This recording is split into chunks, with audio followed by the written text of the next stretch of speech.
Hey everyone, tonight we journey into one of the galaxy's most tragic transformations. The fall of a hero whose name once inspired hope across 1,000 worlds, but came to strike terror into the hearts of those who once called him brother. This is the story of Alek, the Jedi Knight who became Darth Malak, the Sith Lord who nearly brought the Republic to its knees. The tale of friendship turned to rivalry, of noble intentions twisted into galactic tyranny, and of choices that echo across the stars long after their makers have turned to dust. A story that asks the most haunting question of all: when does protecting the galaxy require destroying everything you once stood for? So before we begin this epic journey, take a moment to like this video and subscribe if you enjoy these deep dives into Star Wars lore. I'm genuinely curious to know where in the galaxy you're tuning in from tonight and what time it is in your corner of the world. Drop a comment and let me know.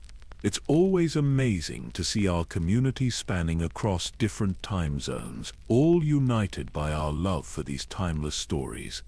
Now settle in comfortably, dim those lights, maybe turn on a fan for that gentle background hum, and let's begin tonight's journey together.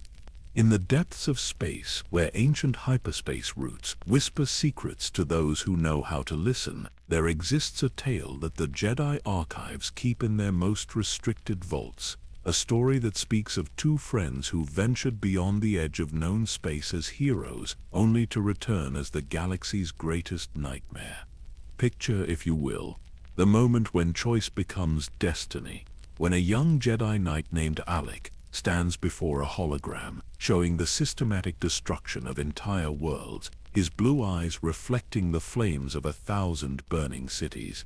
The Mandalorian Neo-Crusaders have swept across the Outer Rim like a plague of steel and fire, leaving nothing but ash and silence in their wake.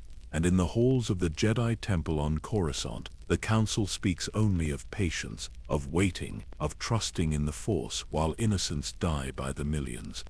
But what happens when patience becomes complicity? When wisdom becomes cowardice? When the very principles meant to preserve peace become the instruments of its destruction? This is where our story truly begins. Not with the first battle or the first fallen world, but with the first crack in a young Jedi's faith. The moment when Alek looked upon the suffering of the galaxy and made a choice that would reshape the very fabric of the Force itself. You see, the transformation from Jedi Knight to Sith Lord is not a single moment of corruption, but 1,000 small compromises, each one seeming reasonable, each one leading inevitably to the next. And Alek's journey began not with hatred or greed, but with love. Love for those he had sworn to protect, love for a republic under siege, and most dangerous of all, love for a friend whose charismatic vision would lead them both into darkness. Imagine the weight of watching your dearest companion, the one person whose judgment you trust above all others, slowly convince you that the only way to save everything you hold dear is to risk losing your very soul, that sometimes to preserve the light, you must embrace the shadow. The Mandalorian Wars would test every principle the Jedi held sacred, but they were merely the prologue to a greater tragedy. For beyond the edge of the galaxy, in regions so ancient that even the Force itself seems to whisper warnings, something waited. Something that had been preparing for centuries, watching, planning, manipulating events from the shadows with patience that spanned millennia. And when two heroes finally ventured into that darkness, seeking to end the threat to their beloved republic once and for all, they found something that fundamentally changed them, not through force or trickery, but through a truth so terrible, so complete in its dark logic, that it made their previous understanding of good and evil seem like a child's simple moral tale. But what was this truth? What could be so powerful that it transformed the Republic's greatest champions into its most feared enemies? What happened in those unknown regions that turned Alek the Protector into Malak the Destroyer, a Sith Lord whose very name would become synonymous with betrayal and endless war? The answer lies not just in the corruption of individuals, but in the revelation of patterns, ancient cycles of manipulation that suggested everything they had fought for, everything they had believed in, might itself have been part of someone else's design. A game so vast and patient that even their heroism had been anticipated, planned for, weaponized against the very people they sought to save. Tonight we will follow this journey from its beginning to its inevitable tragic end. We will walk with Alek through the halls of the Jedi Temple, stand beside him on the bridges of Republic warships, and ultimately witness his transformation into something the galaxy had never seen before. A Sith Lord who truly believed his path of destruction was the only way to bring peace to the stars. This is the complete story of Darth Malak, told as the ancient chronicles might have recorded it, a legend of friendship and betrayal that shaped the destiny of the galaxy itself.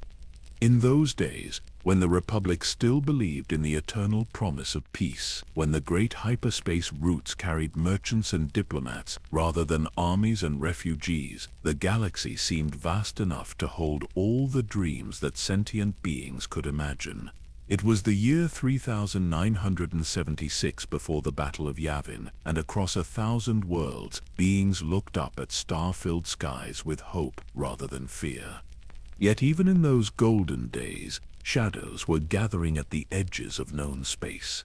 The Mandalorian Neo-Crusaders had begun their methodical expansion, world by world, system by system, driven by an ancient warrior culture that measured honor in conquest and glory in the ruins of their enemies. Their distinctive armor gleamed like silver death across battlefields that stretched from the corporate sector to the wild space frontier, and with each victory, their hunger for war grew stronger.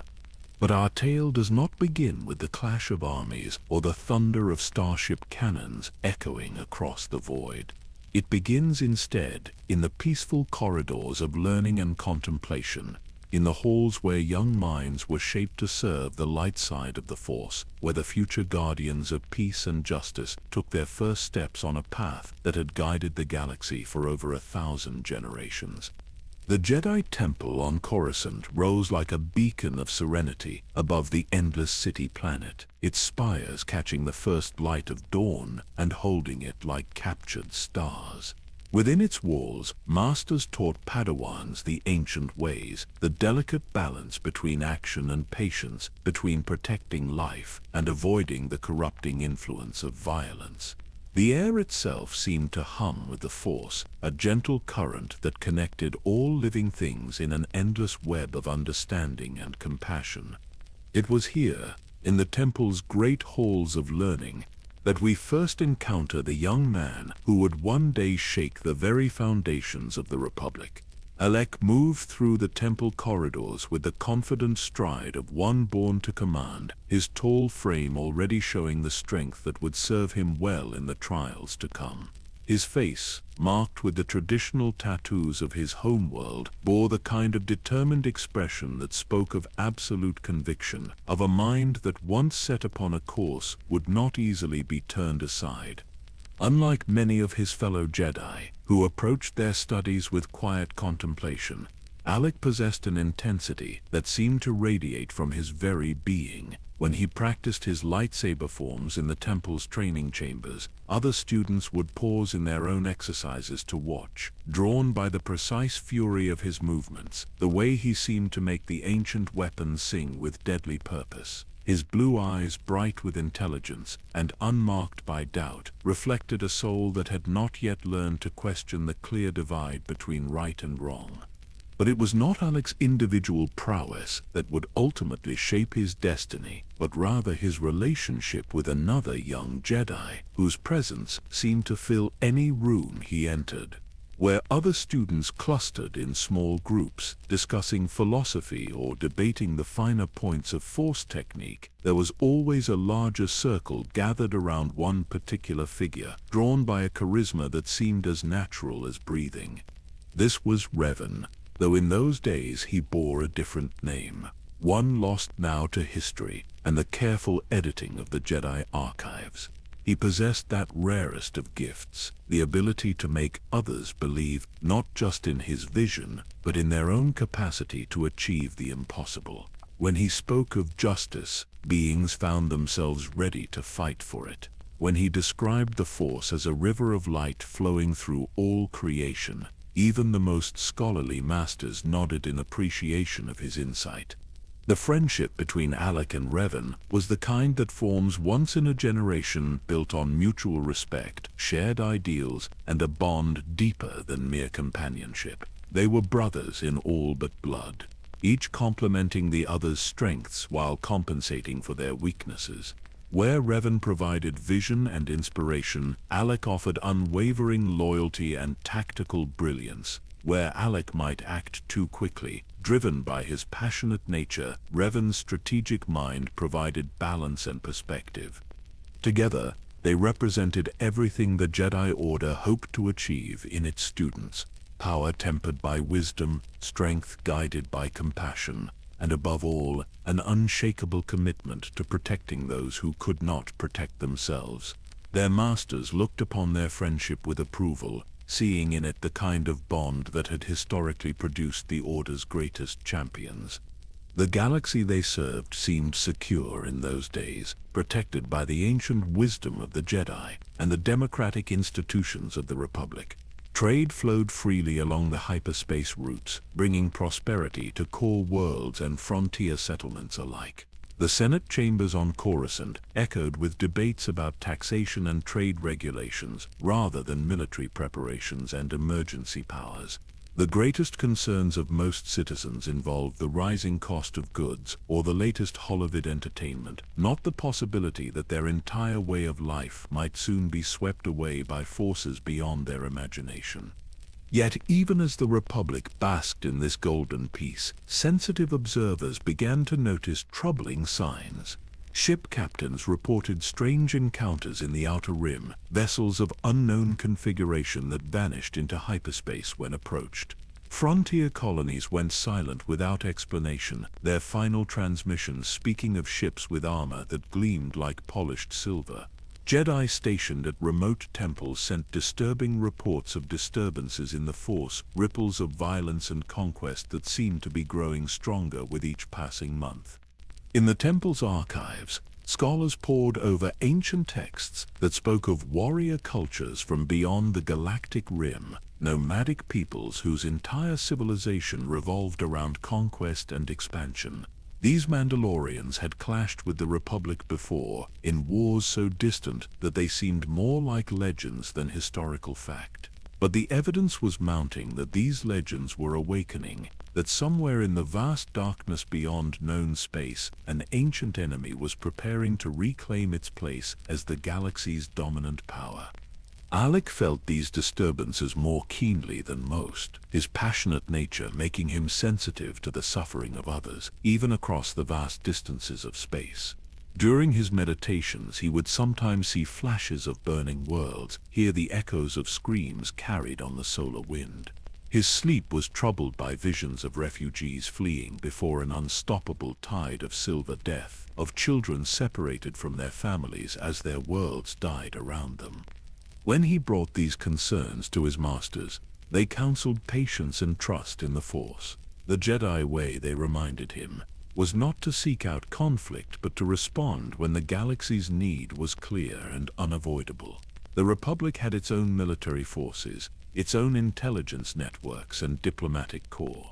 The role of the Jedi was to serve as guardians of peace, not as generals in wars that might yet be avoided through negotiation and understanding.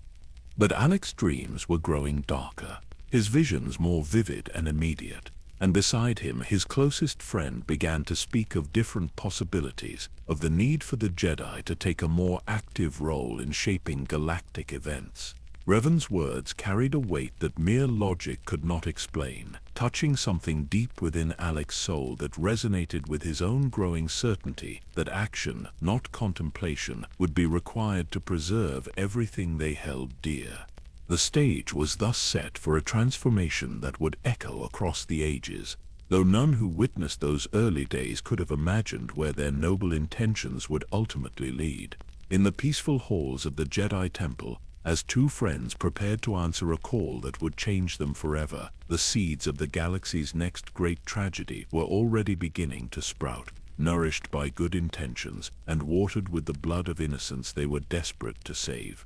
The first hologram arrived during the evening meal in the temple's great hall, when hundreds of Jedi sat in quiet contemplation over simple food, their conversations a gentle murmur that spoke of philosophical debates and training exercises rather than galactic crises. Master Vrook Lamar's face materialized above the central dais, his expression grave in the blue-tinted light that suddenly commanded every eye in the vast chamber. The images that followed would burn themselves into Alek's memory with the permanence of lightsaber scars.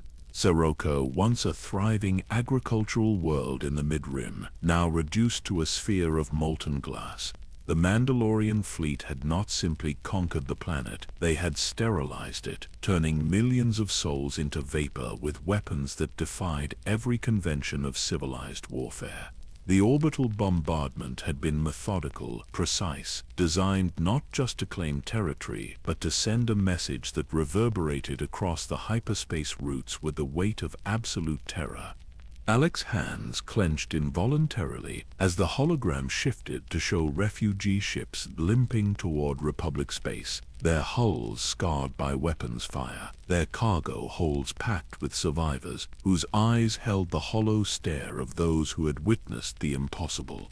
These were not the calculated strikes of a military campaign, but acts of such devastating completeness that they spoke of a warrior culture that measured victory not in conquered worlds, but in extinguished civilizations. Around him, his fellow Jedi absorbed this information with the composed silence that their training demanded, but Alek could sense the undercurrents of emotion flowing through the Force like tremors before an earthquake. Fear for the innocent, anger at such senseless destruction, and beneath it all a growing question that none dared voice aloud. If the Mandalorians could obliterate an entire world with such casual efficiency, what hope did conventional defenses offer against their continuing advance? The Council's response came with the measured deliberation that had guided Jedi decisions for millennia. Master Atris spoke of the delicate balance between action and restraint, of the dangers inherent in allowing emotion to drive policy. The Republic had its own military forces, she reminded the assembled Jedi, and the Senate was even now debating appropriate responses to the Mandalorian threat. The role of the Jedi was to support these legitimate institutions, not to usurp their authority through precipitous action. But in the days that followed, more reports arrived with increasingly devastating frequency. Taris fell after a siege that lasted mere hours, its gleaming towers reduced to twisted metal sculptures that jutted from poisoned earth like monuments to futility. Onderon's ancient forests burned for weeks, the smoke visible from orbit as entire ecosystems became funeral pyres for civilizations that had endured for thousands of years. Each new atrocity arrived with holographic precision, showing not just the scale of destruction, but its personal cost in faces that would never smile again, in children who would never grow up, in dreams that had been transformed into ash on stellar winds. Alek found sleep increasingly elusive, as these images cycled through his consciousness with relentless persistence. His meditations, once sources of peace and clarity, became windows into suffering that stretched across parsecs of space. The Force itself seemed to carry the echoes of dying worlds, their final transmissions mixing with the cries of refugees to create a symphony of agony that no amount of Jedi serenity could silence. It was during one such restless night that Revan came to him, moving through the temple corridors with the purposeful stride of someone who had reached a decision that would change everything. They walked together through halls lined with statues of ancient Jedi masters, their footsteps echoing softly against stone, worn smooth by centuries of contemplation. The weight of history surrounded them, but it was the future that demanded their attention, a future that grew darker with each passing day. "The Council speaks of patience," Revan said, his voice carrying that particular quality that made even simple observations sound like profound insights. They counsel us to trust in the wisdom of institutions, to believe that somehow the Senate will find a solution that does not require us to soil our hands with the messy realities of war. But tell me, my friend, what good is our purity if the galaxy burns while we maintain it? Alek had been wrestling with similar thoughts, but hearing them voiced by someone whose judgment he trusted above all others gave them a weight that mere personal doubt could never achieve. The Masters teach that the path to the dark side begins with good intentions, he replied, though his words carried more question than conviction. They fear that if we take up arms, we will become the very thing we fight against. And yet, Revan continued, pausing before a statue of Nomi Sunrider, whose own choices had once shaped the fate of the galaxy, is there not equal darkness in inaction? When we possess the power to stop suffering and choose not to use it, are we not complicit in every death that follows? The Mandalorians understand only strength, only the language of force. To speak to them in the gentle philosophies of the Jedi is to condemn millions to die, while we debate the proper pronunciation of our principles. They emerged onto one of the temple's observation platforms, where the endless cityscape of Coruscant stretched to every horizon, its lights a reminder of the billions of lives that depended on the decisions made in chambers like this one. But Alek's thoughts were not on the familiar sight before him, but on the worlds he had never seen, places that existed now only in Republic archives, and the fading memories of refugees. "I have been studying the ancient texts," Revan said, his voice taking on the tone he used when sharing insights that had emerged from hours of solitary research. "There are precedents for what we contemplate, times when Jedi have chosen to act outside the strict boundaries of Council authority. The conclave on Deneba, the Exar Kun crisis, even the Mandalorian wars of centuries past. In each case, those who acted were initially condemned, but ultimately vindicated by history's judgment." The weight of this historical perspective settled over their conversation like a shroud of legitimacy. These were not rash young Jedi contemplating rebellion, but students of history recognizing patterns that the Council seemed determined to ignore. The galaxy had faced similar threats before, and in each case decisive action by individual Jedi had proven more effective than institutional deliberation. "There are others who share our concerns," Revan continued, and Alek could hear in his voice the careful planning that had already begun to take shape. "Jedi who understand that sometimes the preservation of peace requires the temporary embrace of war. They call themselves revanchists, those who seek to revanche, to reclaim what has been lost. They believe that our duty to protect the innocent transcends our obligation to obey the Council when those two imperatives come into conflict." The name itself carried a weight of purpose that resonated with something deep in Alek's character. He had always been drawn to action over contemplation, to decisive intervention over patient observation. The idea that there were others who shared this perspective, who were willing to risk their standing within the Order to serve a higher calling, sparked a flame of hope that he had not felt since the first reports of Mandalorian atrocities had reached Coruscant. Over the following weeks, Alek found himself drawn into conversations that took place in alcoves and meditation chambers far from the Council's attention. Young Jedi spoke in carefully measured tones about the nature of duty and the limits of obedience. They shared intelligence reports that painted an increasingly dire picture of Mandalorian capabilities and intentions. Most importantly, they began to plan not just resistance but active intervention, coordinated action that could turn the tide of a war that the Republic seemed incapable of fighting effectively. The transformation from philosophical discussion to practical preparation happened with the gradual inevitability of sunrise. Alek watched as his fellow Jedi began to study military tactics alongside ancient philosophy, as meditation sessions gave way to strategic planning, as the peaceful traditions of the temple adapted to accommodate the harsh realities of galactic war. He saw in these changes not corruption but evolution, the natural response of protectors faced with threats that traditional methods could not address. When Revan finally approached him with the formal invitation to join the revanchist cause, Alek's answer came not from rational calculation, but from the deeper certainty that had been building within his soul since those first horrific holographs had shown him the true face of Mandalorian conquest. The choice between safety and sacrifice, between institutional loyalty and individual conscience, between the comfortable certainties of temple life and the uncertain path of active resistance. In that moment, standing in the shadow of ancient wisdom, but facing toward an unknown future, Alek made the decision that would reshape not only his own destiny, but the fate of the galaxy itself. The call to adventure had come not as a sudden revelation, but as the culmination of countless small choices, each one leading inevitably to this crossroads where a young Jedi must decide what kind of protector he would become. The departure from the Jedi Temple carried none of the ceremony that might have marked such a momentous occasion in more peaceful times.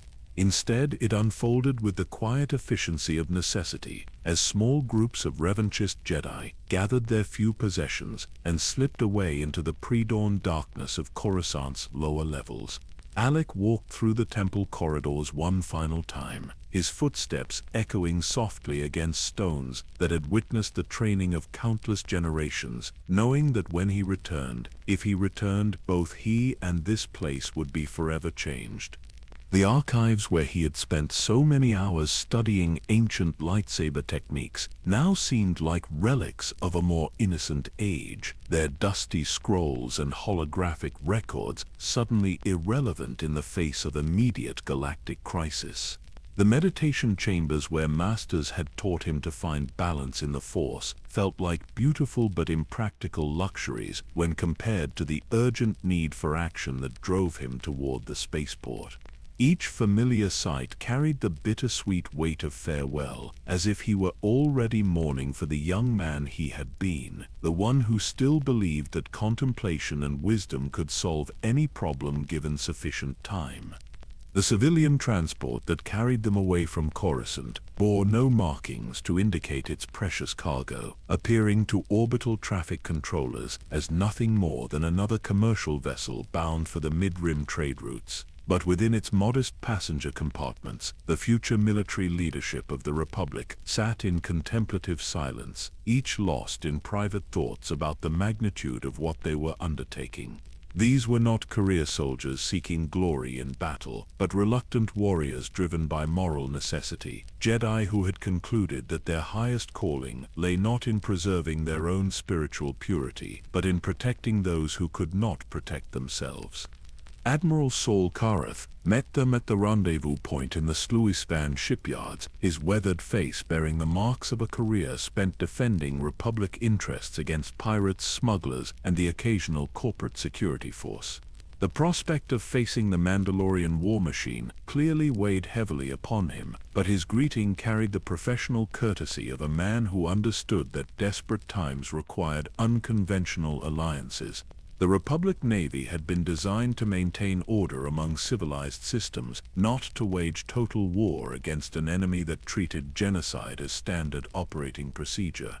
The Senate continues to debate appropriate responses, Karath reported, as they gathered in the secure briefing room aboard his flagship, the Courageous. Some members still believe that diplomatic solutions remain possible, that perhaps we can negotiate territorial concessions that will satisfy Mandalorian expansion without sacrificing core Republic worlds. Others argue for a defensive strategy, fortifying our most important systems and hoping that the Mandalorians will exhaust themselves against our prepared positions. The holographic display showed the current strategic situation with brutal clarity. Red indicators marked systems that had fallen to Mandalorian conquest, their advance cutting inexorably through the outer rim toward the more populated regions of Republic space. Intelligence estimates suggested that conventional Republic forces would be outnumbered nearly 3-to-1 in any direct engagement, and the Mandalorian advantages in technology and tactical experience made even those odds seem optimistic. Revan studied the display with the intense focus that had always characterized his approach to complex problems, his mind clearly working to identify patterns and possibilities that others might miss. Traditional defensive strategies assume an enemy with limited objectives, he observed, his voice carrying the quiet authority that had drawn so many to the revanchist cause. But the Mandalorians are not seeking to capture specific territories or resources. They are conducting a crusade, a religious war that can only end with the complete subjugation of the galaxy. Against such an enemy, passive resistance merely delays the inevitable. Alek felt a familiar surge of confidence as he watched his friend analyze the situation with characteristic brilliance. This was the Revan he had always known, the strategist who could see solutions where others saw only problems, who possessed the rare gift of inspiring others to achieve more than they believed possible. The transition from temple philosopher to military commander seemed as natural as breathing, another example of how the Force provided exactly the tools needed for each challenge as it arose. The weeks that followed blurred together in a constant cycle of preparation, planning, and increasingly urgent action. Republic shipyards worked around the clock to retrofit civilian vessels for military service, while established fleet units underwent intensive training in tactics specifically designed to counter Mandalorian advantages. Alek found himself assigned to the Republic vessel Swiftsure, a hammerhead cruiser whose crew had volunteered for the most dangerous assignments in recognition that half measures would only result in slower defeat. Captain Nanasi, a career officer whose family had served the Republic for generations, welcomed the Jedi presence with the pragmatic acceptance of a man who understood that unconventional problems required unconventional solutions. "I've seen what happens to fleets that face the Mandalorians using standard naval tactics," he explained during their first strategy session. "They fight with a coordination that suggests some kind of telepathic link, and their weapons technology is at least a generation ahead of anything we've encountered before. If we're going to have any chance of success, we need every advantage we can get." The first engagement came sooner than anyone had anticipated. Intelligence reports indicated that a Mandalorian scouting force was moving through the Seruko system, conducting what appeared to be reconnaissance for a larger operation. The Republic force that intercepted them consisted of only 3 ships, a pathetically small response to an enemy that had destroyed entire planetary defense fleets without suffering significant casualties. But Alek felt no fear as they dropped out of hyperspace to face the silver-armored ships that waited for them like predators sizing up their prey.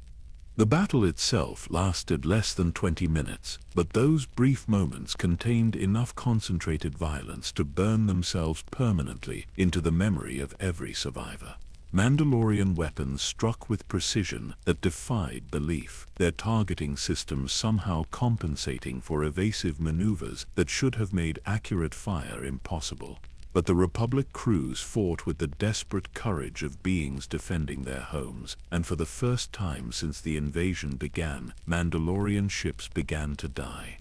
Alek's lightsaber blazed through the corridors of a boarded Mandalorian vessel, its blue blade carving through armor and weapons with the fluid grace of Jedi training adapted for deadly purpose.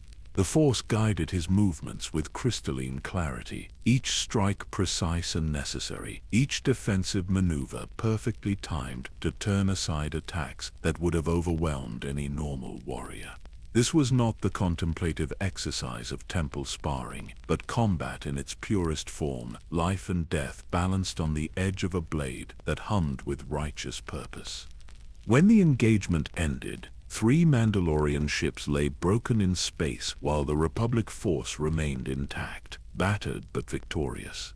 It was a small triumph measured against the scale of galactic conquest, but for the crews who had participated, it represented something infinitely more valuable. It proved that the Mandalorians could be beaten, that their technological advantages were not insurmountable, that proper tactics and Jedi leadership could turn the tide of what had seemed like an inevitable defeat. As reports of the victory spread through Republic channels, other naval units began to request Jedi commanders, Recognizing that these warrior philosophers possessed both the tactical brilliance and the inspirational leadership necessary to transform frightened defenders into effective fighting forces, the revanchist movement found itself evolving from a small group of concerned Jedi into the nucleus of a military organization that offered the galaxy's best hope for survival against an enemy that had never known defeat.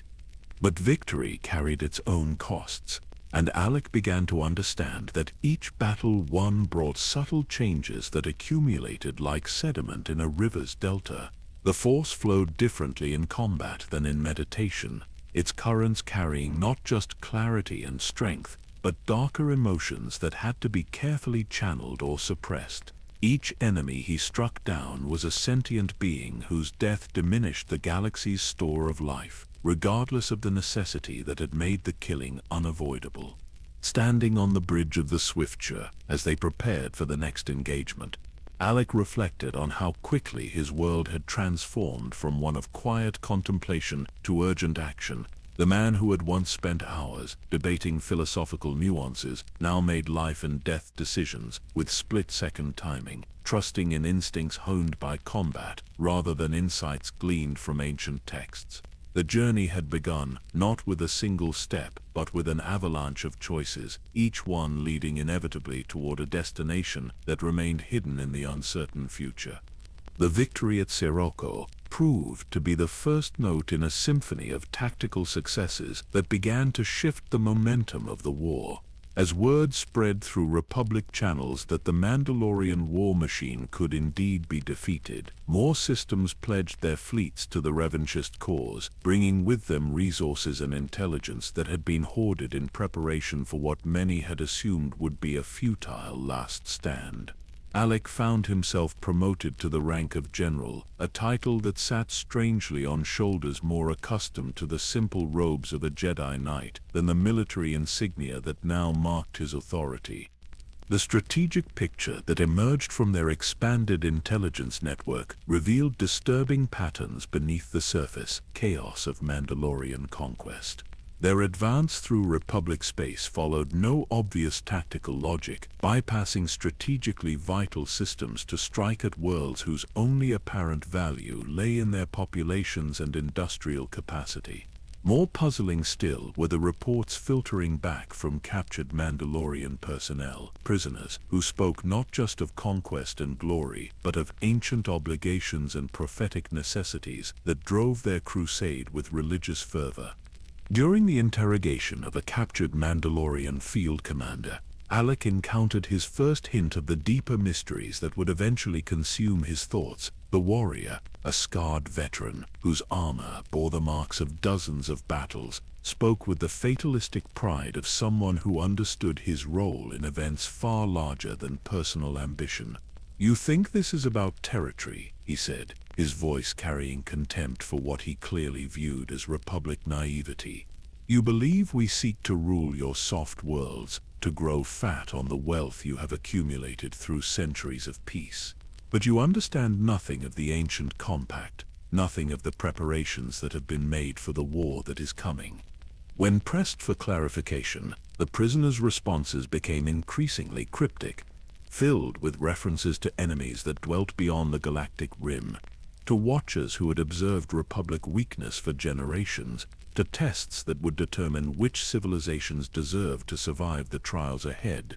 Intelligence analysts dismissed much of this as the psychological conditioning common among warrior cultures, but Alek found himself troubled by the consistency of these themes across multiple interrogations. Too many captured Mandalorians spoke of external guidance, of purposes that transcended their own cultural imperatives. The breakthrough came during the Republic assault on the Mandalorian staging area at Althea Thethers, where Alek led a ground force against fortifications that the enemy had assumed were impregnable. The battle itself was a masterclass in combined arms tactics, with Republic infantry advancing under the cover of orbital bombardment, while Jedi strike teams eliminated key defensive positions with surgical precision. But it was what they discovered in the conquered base's command center that truly changed the nature of their understanding. The holographic projectors contained detailed star charts that extended far beyond the boundaries of known space, showing hyperspace routes through regions that Republic astrogators had marked as impassable or unexplored. More disturbing were the tactical assessments that revealed intimate knowledge of Republic military capabilities, detailed analyses of fleet compositions and strategic doctrines that suggested infiltration at the highest levels of government and military command. Someone had been feeding the Mandalorians intelligence for years, perhaps decades, preparing them for a war whose scope and planning dwarfed anything the Republic had imagined possible. Revan's analysis of the captured data revealed patterns that chilled even experienced military professionals. "These are not the plans of an opportunistic invasion," he explained to the gathered Republic commanders, his voice carrying the weight of terrible understanding. "Every engagement has been calculated to achieve specific objectives beyond mere territorial conquest. They are testing our responses, cataloging our capabilities, preparing detailed assessments of our military potential for someone else's evaluation." The implications were staggering. If the Mandalorian Crusade was indeed a reconnaissance operation disguised as conquest, then everything the Republic had assumed about the conflict required fundamental reassessment. The enemy they faced might be merely the advance guard of a threat so vast that current strategic thinking was not just inadequate but actively counterproductive. The possibility that unknown enemies were already moving against the Republic from hiding places beyond the galactic rim transformed every tactical decision into a potential mistake with consequences that could extend far beyond the current war. Alek threw himself into the study of these captured materials with the obsessive intensity that had always characterized his approach to important problems. The data contained fragments of information that hinted at civilizations older than the Republic, technologies that made current military hardware seem primitive by comparison, and most disturbing of all, evidence that the current conflict was part of a pattern that had repeated itself throughout galactic history. Previous invasions, ancient wars that historians had attributed to random aggression or resource competition, suddenly appeared as chapters in a longer story whose final resolution remained unknown. The psychological impact of these discoveries began to manifest in subtle changes throughout the Republic fleet. Officers who had initially celebrated their tactical victories now questioned whether success in battle might be serving their enemy's purposes better than defeat. The knowledge that their every action was being observed and evaluated by unknown watchers created an atmosphere of paranoia that no amount of military discipline could entirely suppress. Even Alek found his sleep troubled by dreams of vast intelligences studying the galaxy like specimens in a laboratory, patient beyond human comprehension and utterly committed to purposes that mortal beings could not hope to understand. But perhaps the most disturbing discovery came in the form of a single transmission, intercepted during the Republic assault on the Mandalorian supply depot at Catha. The message was heavily encrypted and transmitted on frequencies that required specialized equipment to detect, suggesting communication with forces operating far beyond the current theater of operations. Republic cryptographers worked for weeks to decode even fragments of the transmission, but what they eventually uncovered sent shockwaves through the highest levels of military command. The message contained references to timetables and schedules that extended decades into the future, detailed projections of Republic military capacity under various scenarios of attrition and technological development, and most chilling of all, assessments of individual Republic commanders and their potential utility in conflicts yet to come. Alek's own name appeared in these reports, along with psychological profiles that demonstrated an understanding of his personality and motivations that surpassed even his own self-knowledge. "They know us better than we know ourselves," Admiral Karath observed during the classified briefing, where these discoveries were revealed to senior Republic leadership. "Every strength we believe we possess, every weakness we try to hide, every strategic doctrine we consider innovative, all of it has been anticipated and prepared for. We are fighting an enemy that has been studying us for generations, perhaps centuries, and we have only just begun to realize that they exist.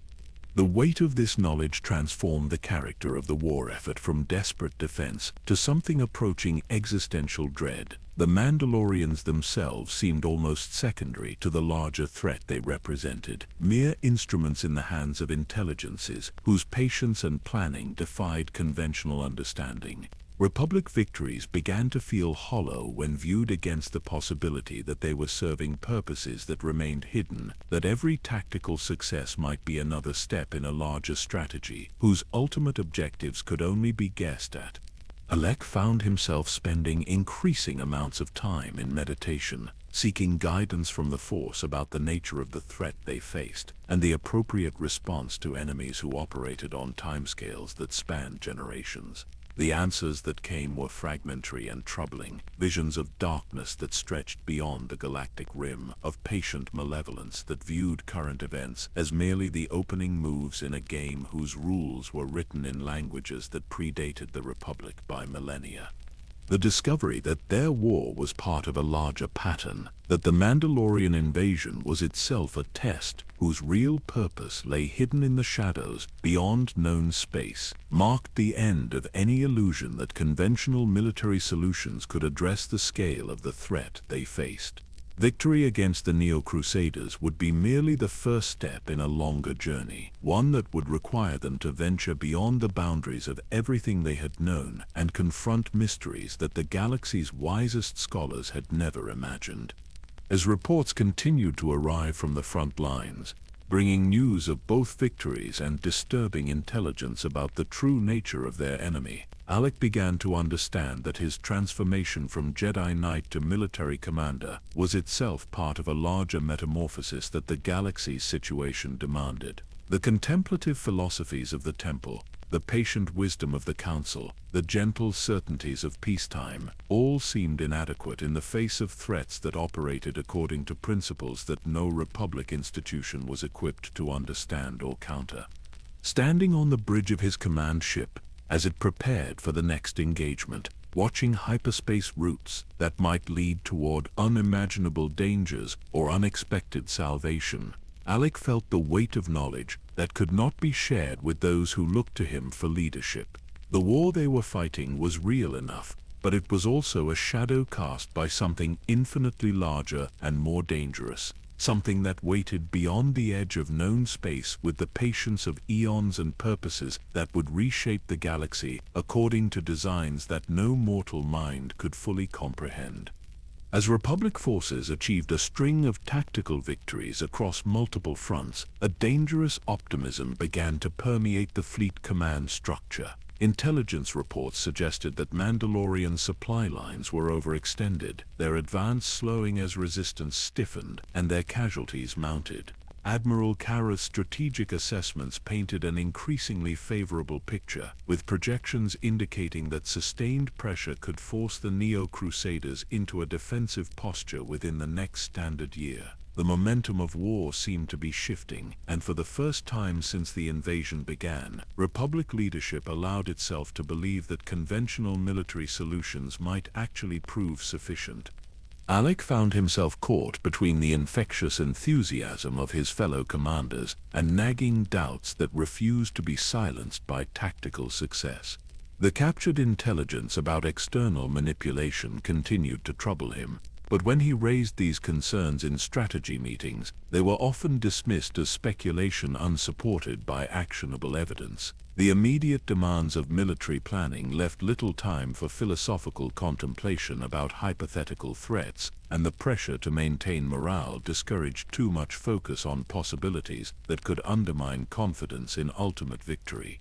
Revan appeared to share the growing optimism, his tactical brilliance having orchestrated several decisive engagements that demonstrated clear Republic superiority when forces met on equal terms. During a particularly successful operation in the Taris system, where Republic fleets had destroyed an entire Mandalorian task force with minimal losses, he spoke with characteristic confidence about the broader trajectory of the conflict. The Mandalorians excel at overwhelming inferior opposition through superior technology and coordination, he explained to the assembled fleet commanders, his analysis carrying the weight of hard-earned experience. But when they face organized resistance led by competent strategists, their advantages diminish rapidly. They have relied too heavily on the psychological impact of their early victories, assuming that terror would accomplish what pure military force could not. Now that we have demonstrated their vulnerability, systems throughout the Outer Rim are rallying to our cause. The evidence supporting this assessment seemed overwhelming. Recruitment centers on core worlds reported unprecedented volunteer rates as citizens who had initially hoped to avoid military service now recognized the existential nature of the threat. Industrial output had increased dramatically as civilian manufacturers retooled their production lines to support military requirements. Most encouraging of all, several Mandalorian client species had begun secret negotiations with Republic representatives, suggesting that the Neo-Crusader coalition was beginning to fracture under sustained pressure. Yet beneath this surface success, troubling patterns continued to emerge for those who knew how to look for them. Captured Mandalorian equipment revealed technological capabilities that should have given them overwhelming advantages in direct combat. Weapons systems whose sophistication surpassed anything in the Republic arsenal by margins that defied explanation. The fact that these advantages had not translated into consistent battlefield dominance suggested either profound tactical incompetence or deliberate restraint for reasons that remained unclear. Alek spent considerable time studying the psychological profiles of captured Mandalorian officers, searching for insights that might explain the apparent contradiction between their capabilities and their performance. What he discovered was deeply unsettling. These were not the broken spirits of a defeated army, but warriors who retained absolute confidence in their ultimate victory despite suffering tactical defeats that should have shattered their morale. When questioned about their apparent setbacks, they spoke with the patience of beings who understood that current events were merely temporary inconveniences in a larger campaign whose timeline extended far beyond conventional military planning. You celebrate victories that mean nothing, one captured Neo-Crusader commander told his Republic interrogators, his voice carrying contempt mixed with something that might have been pity. Every engagement teaches us more about your capabilities while revealing nothing about ours. When the time comes for the real war to begin, you will discover that everything you believe about your military superiority was an illusion we allowed you to maintain. Such statements were typically dismissed as psychological warfare, attempts to undermine Republic confidence through baseless threats and grandiose claims. But Alek began to notice that similar themes appeared across multiple interrogations, suggesting either coordinated indoctrination or genuine knowledge of strategic realities that remained hidden from Republic intelligence. The consistency of these references to larger conflicts and hidden capabilities created a pattern that was difficult to ignore, even when direct evidence remained frustratingly elusive. The breakthrough that seemed to resolve these contradictions came during the Republic assault on the major Mandalorian supply depot at Destined, where intelligence indicated that crucial logistical infrastructure could be disrupted to accelerate the enemy's apparent decline. The operation proceeded with textbook precision, Republican forces achieving complete tactical surprise and overwhelming the garrison with minimal casualties. But it was the intelligence recovered from the facility's command center that appeared to explain the apparent mysteries that had troubled Alek for months. The data cores contained detailed assessments of Republic military capabilities that confirmed the worst fears about intelligence penetration, but they also revealed what appeared to be the complete strategic framework driving Mandalorian operations. According to these documents, the Neo-Crusaders were indeed operating under external guidance, but that guidance came not from hidden enemies beyond the galactic rim, but from rogue elements within the Republic itself. Corporate interests seeking to profit from military contracts, corrupt senators positioning themselves for post-war political advantage, even faction within the Jedi Order that believed only total war could prepare the galaxy for unspecified future threats. The revelation that the invasion was being sustained by internal collaboration rather than external manipulation transformed the strategic picture in ways that seemed to resolve every contradiction. Mandalorian technological advantages could be explained by covert technology transfers from Republic sources. Their detailed knowledge of military capabilities reflected ongoing intelligence sharing rather than centuries of patient observation. Most importantly, their confidence in ultimate victory was based on realistic assessments of how internal division would eventually paralyze Republic resistance, not on mystical beliefs about cosmic destiny. Revan's reaction to these discoveries carried the satisfaction of a puzzle finally solved. "This explains everything that has troubled us about their behavior," he declared during the classified briefing, where the intelligence was revealed to senior commanders. The Mandalorians are not the primary threat, merely the instrument through which truly dangerous enemies seek to weaken the Republic from within. Our real enemy consists of those who would sacrifice galactic stability for personal gain, who view this war as an opportunity rather than a catastrophe. The implications of this analysis were staggering, but also strangely comforting. If the primary threat came from internal corruption rather than external enemies, then military victory over the Mandalorians could indeed resolve the immediate crisis. The mysterious references to ancient obligations and cosmic purposes could be dismissed as psychological manipulation designed to motivate warriors who might otherwise question the morality of their actions. The war that had seemed to threaten the very foundations of galactic civilization was revealed as a more conventional conflict driven by familiar motives of greed and political ambition. Alek felt a profound sense of relief as this explanation took hold throughout the Republic command structure. The months of uncertainty and growing dread gave way to renewed confidence in their ability to achieve decisive victory through conventional means. Plans were already being developed to root out the collaboration networks that had sustained Mandalorian operations, while military operations would focus on accelerating the enemy's collapse through increased pressure on their remaining strongholds. But even as he participated in these planning sessions, some part of Alek's mind remained troubled by details that did not quite fit the emerging narrative. The technological sophistication of Mandalorian equipment seemed to exceed anything that could be explained by covert transfers from Republic sources. The psychological conditioning of captured personnel suggested preparation for conflicts that extended far beyond current operations. Most disturbing of all, the references to watchers and ancient enemies maintained their consistency even under intensive interrogation techniques that should have broken any false conditioning. Standing in the observation deck of his command ship, as it prepared for the next phase of operations, watching stars that had witnessed the rise and fall of countless civilizations, Alek found himself wondering whether the comfort of apparent understanding might be more dangerous than the anxiety of acknowledged ignorance. The human mind naturally sought patterns and explanations that provided psychological relief, but the universe was under no obligation to conform to mortal preferences for comprehensible threats and manageable solutions. The war continued with renewed vigor as Republic forces pressed their apparent advantages. But somewhere in the depths of his consciousness, Alek retained the uncomfortable suspicion that their confidence might be precisely what their true enemies had been working to achieve all along. The assault on Malak 5 was planned as the decisive blow that would end the Mandalorian Wars, a final demonstration of Republic military superiority that would force the scattered Neo-Crusader remnants into unconditional surrender.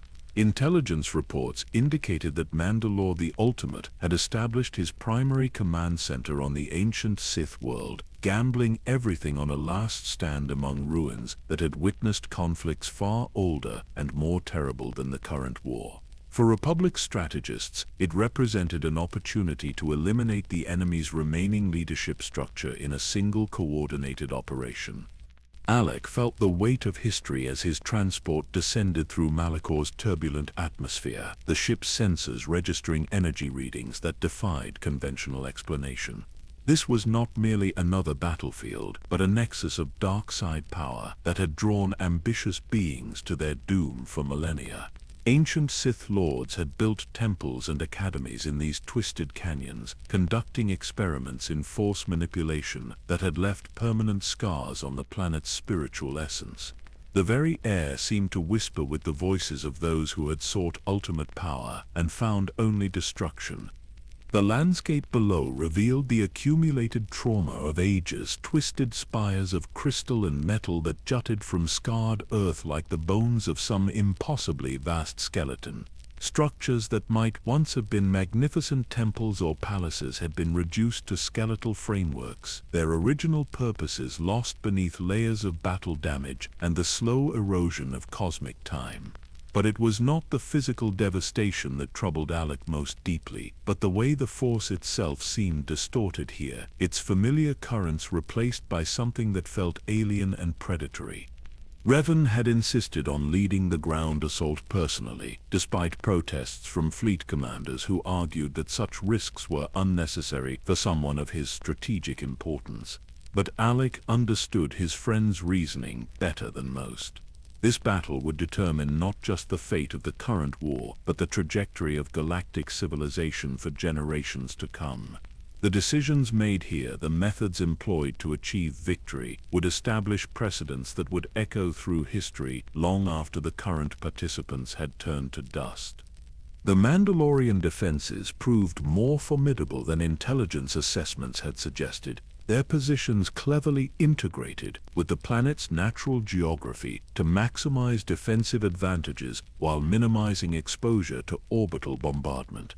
Each advance through the ancient ruins cost precious time and lives, as Republic forces encountered weapons emplacements that seemed to anticipate their tactical approaches with uncanny precision. The enemy fought with the desperate courage of beings who understood that defeat here would mean the end of everything they had worked to achieve.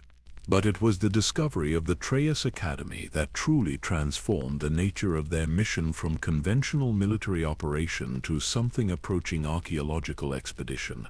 Hidden beneath layers of more recent construction, the ancient Sith training facility had somehow survived the destruction that had claimed most of Malachor's surface structures. Its corridors and chambers contained artifacts and records that predated the current conflict by thousands of years, offering glimpses into civilizations whose achievements and atrocities dwarfed contemporary understanding.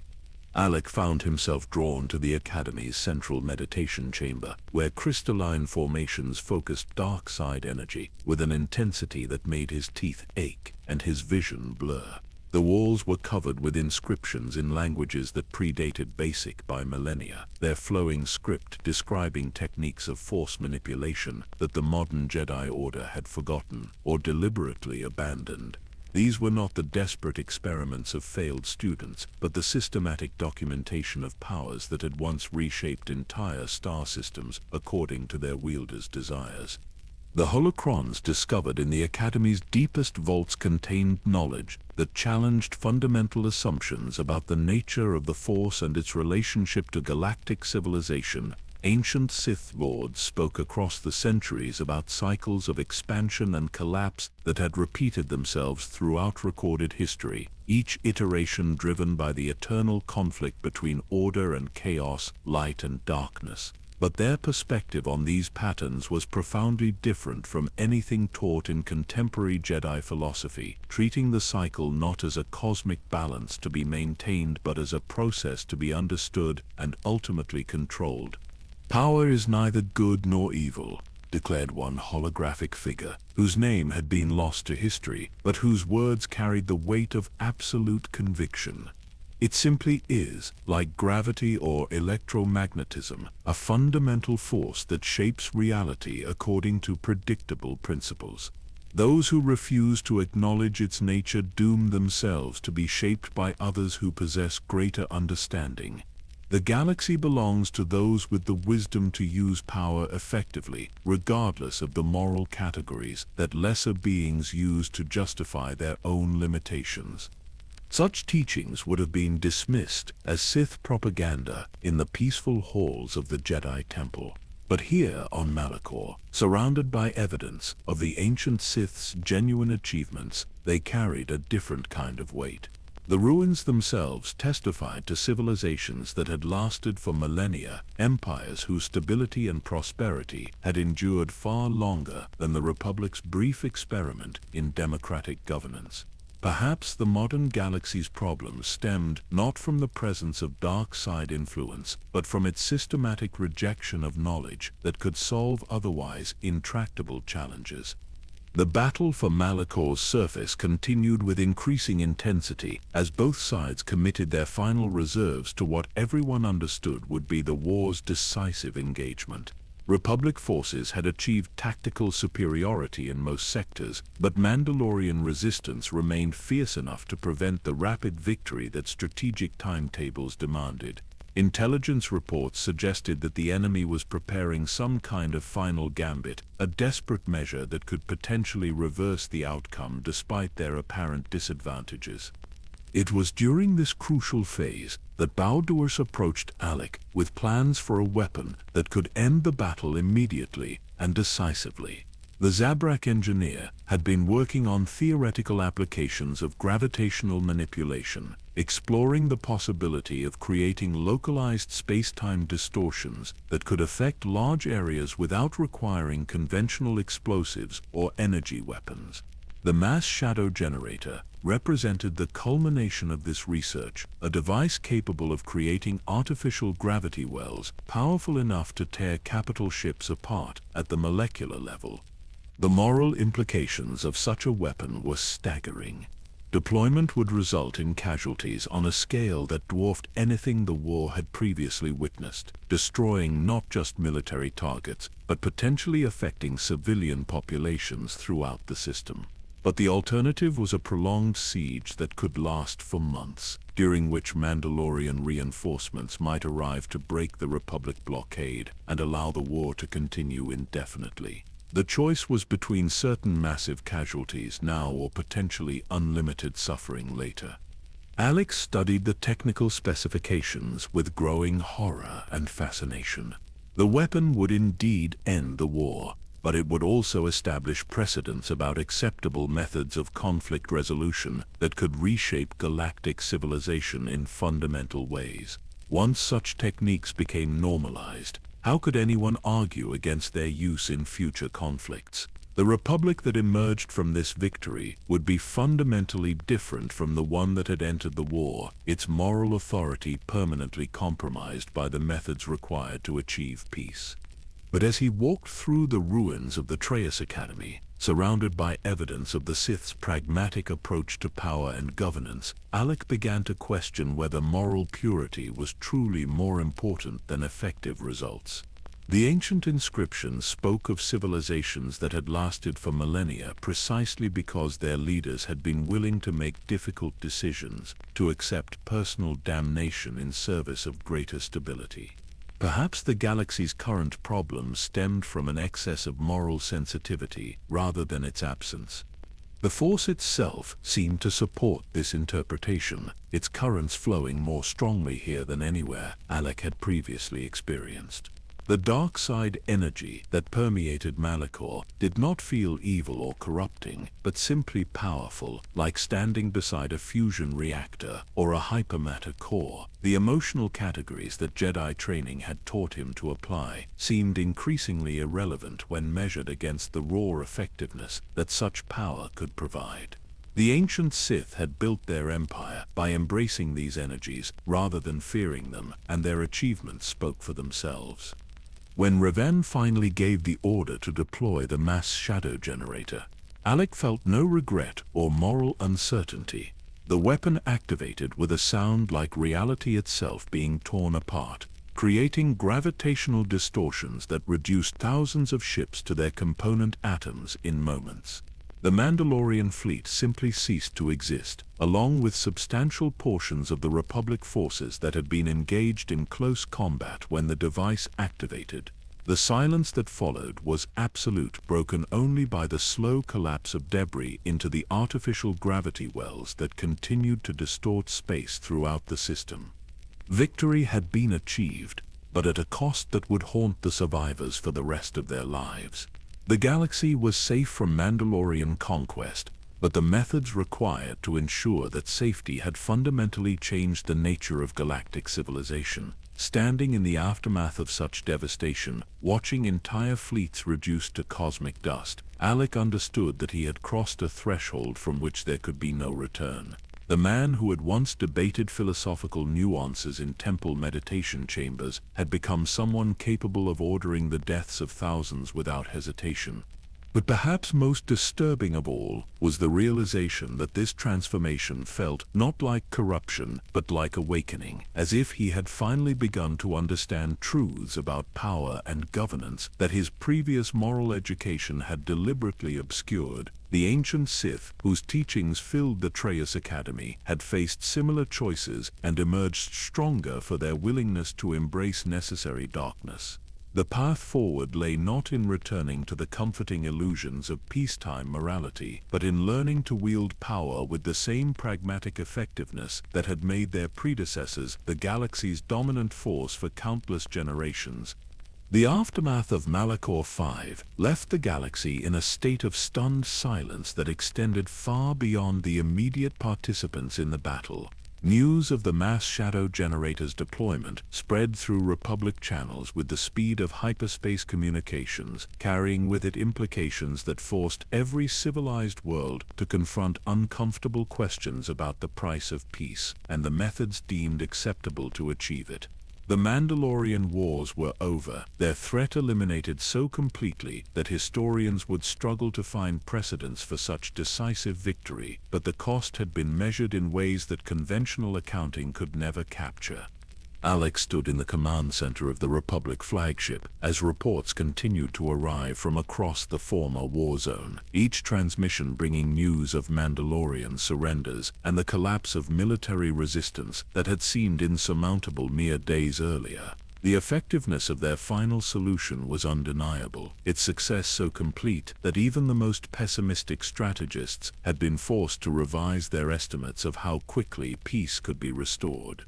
Systems that had suffered under Neo-Crusader occupation for years were already beginning the process of reconstruction, their populations emerging from hiding to reclaim worlds they had thought lost forever.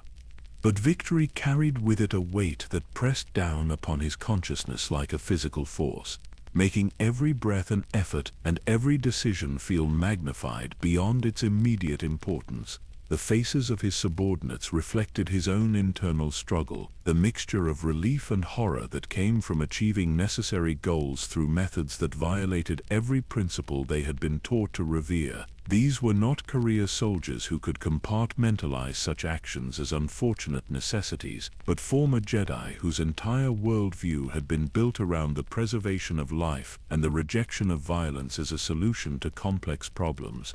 The Traus Academy had become an unofficial center of study for Republic forces remaining in the Malak system, its ancient archives offering insights that seemed increasingly relevant to their current situation. Alek found himself returning repeatedly to the meditation chambers, where Sith Lords had once contemplated the nature of power and its relationship to galactic governance. The holocrons contained not just techniques of force manipulation, but sophisticated analyses of political theory, economic systems, and social engineering that demonstrated intellectual achievements far surpassing contemporary scholarship. Morality is a luxury that civilizations can afford only during periods of stability and abundance, observed one particularly articulate Sith philosopher whose holographic image materialized with crystalline clarity despite the millennia that had passed since the recording was made. When faced with existential threats, leaders must choose between preserving their personal virtue and protecting those they serve.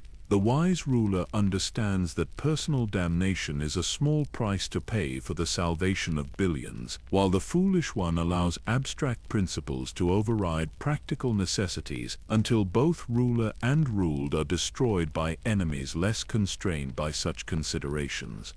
Such teachings resonated with disturbing clarity as Alek contemplated the strategic situation that would face the galaxy in the post-war period.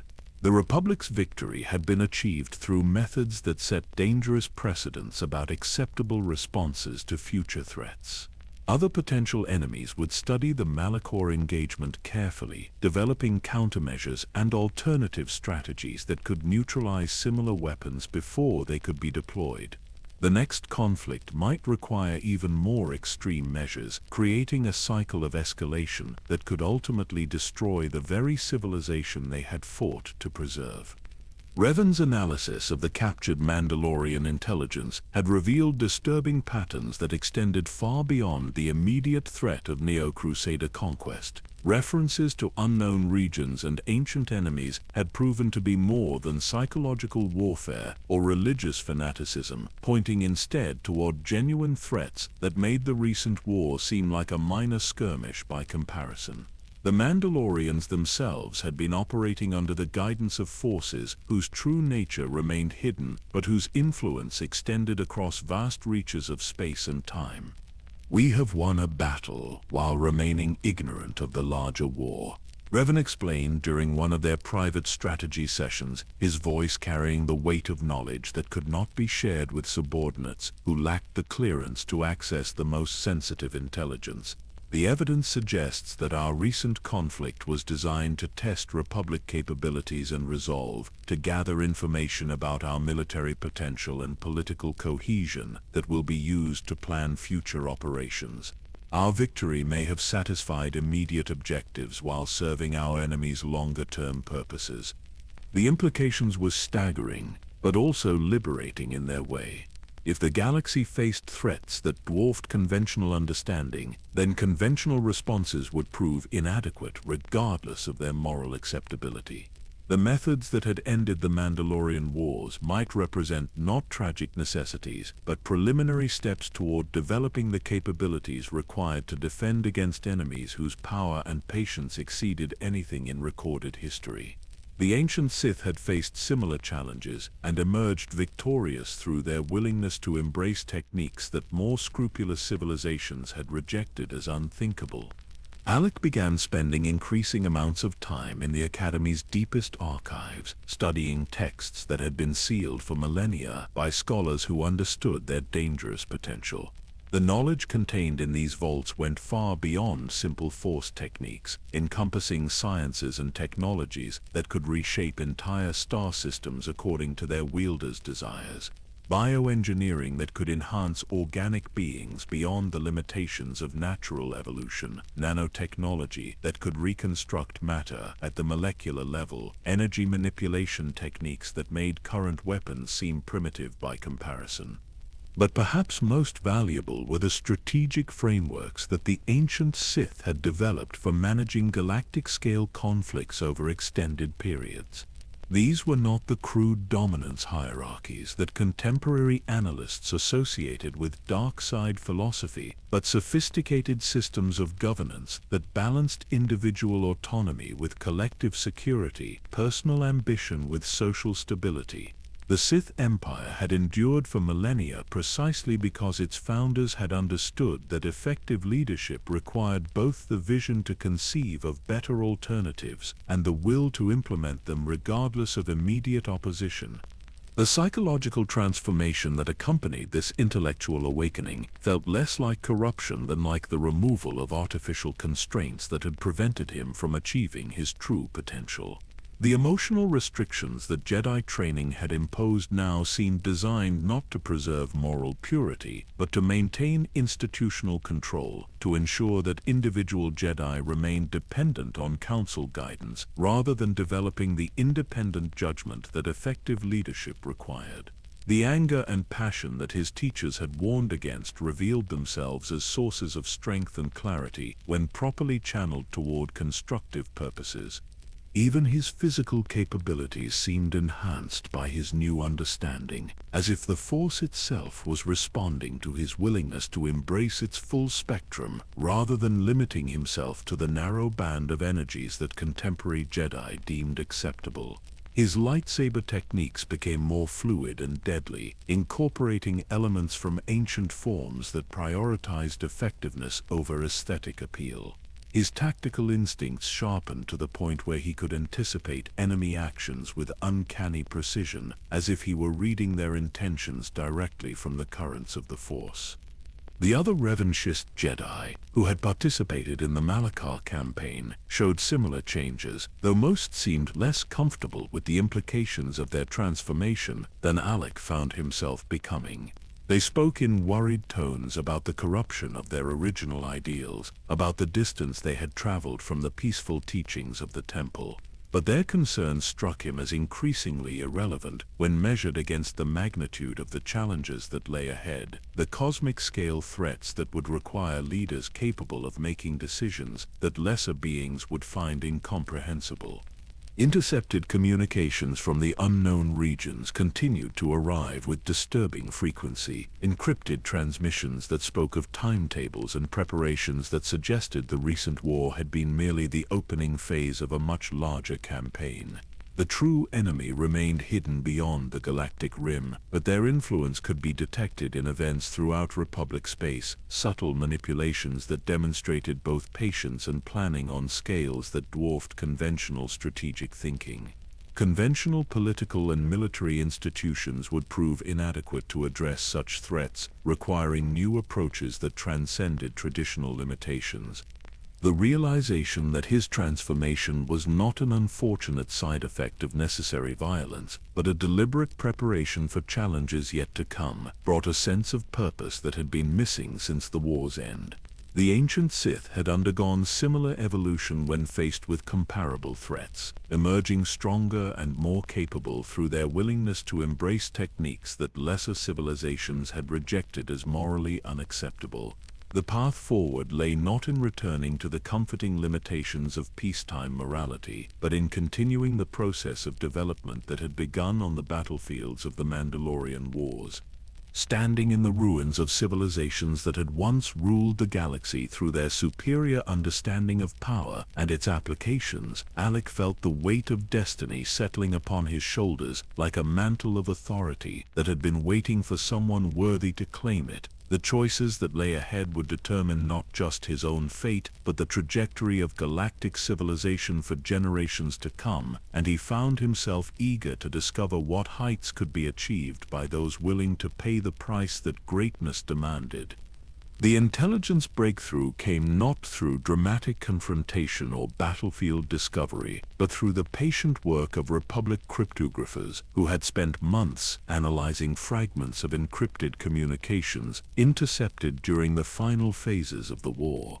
Deep within the most secured facilities on Coruscant, teams of specialists worked around the clock to decode transmissions that seemed to originate from regions beyond the galactic rim, their contents hinting at a level of coordination and planning that dwarfed anything the Republic had previously encountered.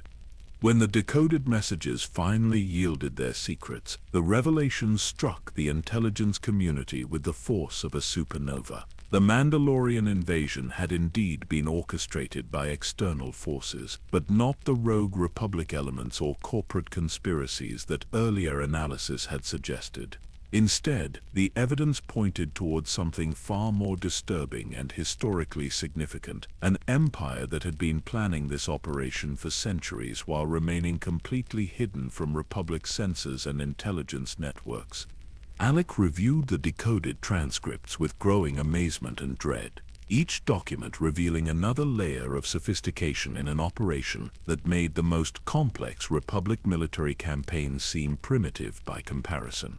The Mandalorians had been guided not just in their tactical decisions, but in their entire cultural evolution, their warrior traditions carefully shaped over generations to serve as the perfect instrument for testing Republic capabilities. Even their apparent defeat had been anticipated and planned for, serving purposes that extended far beyond immediate territorial conquest.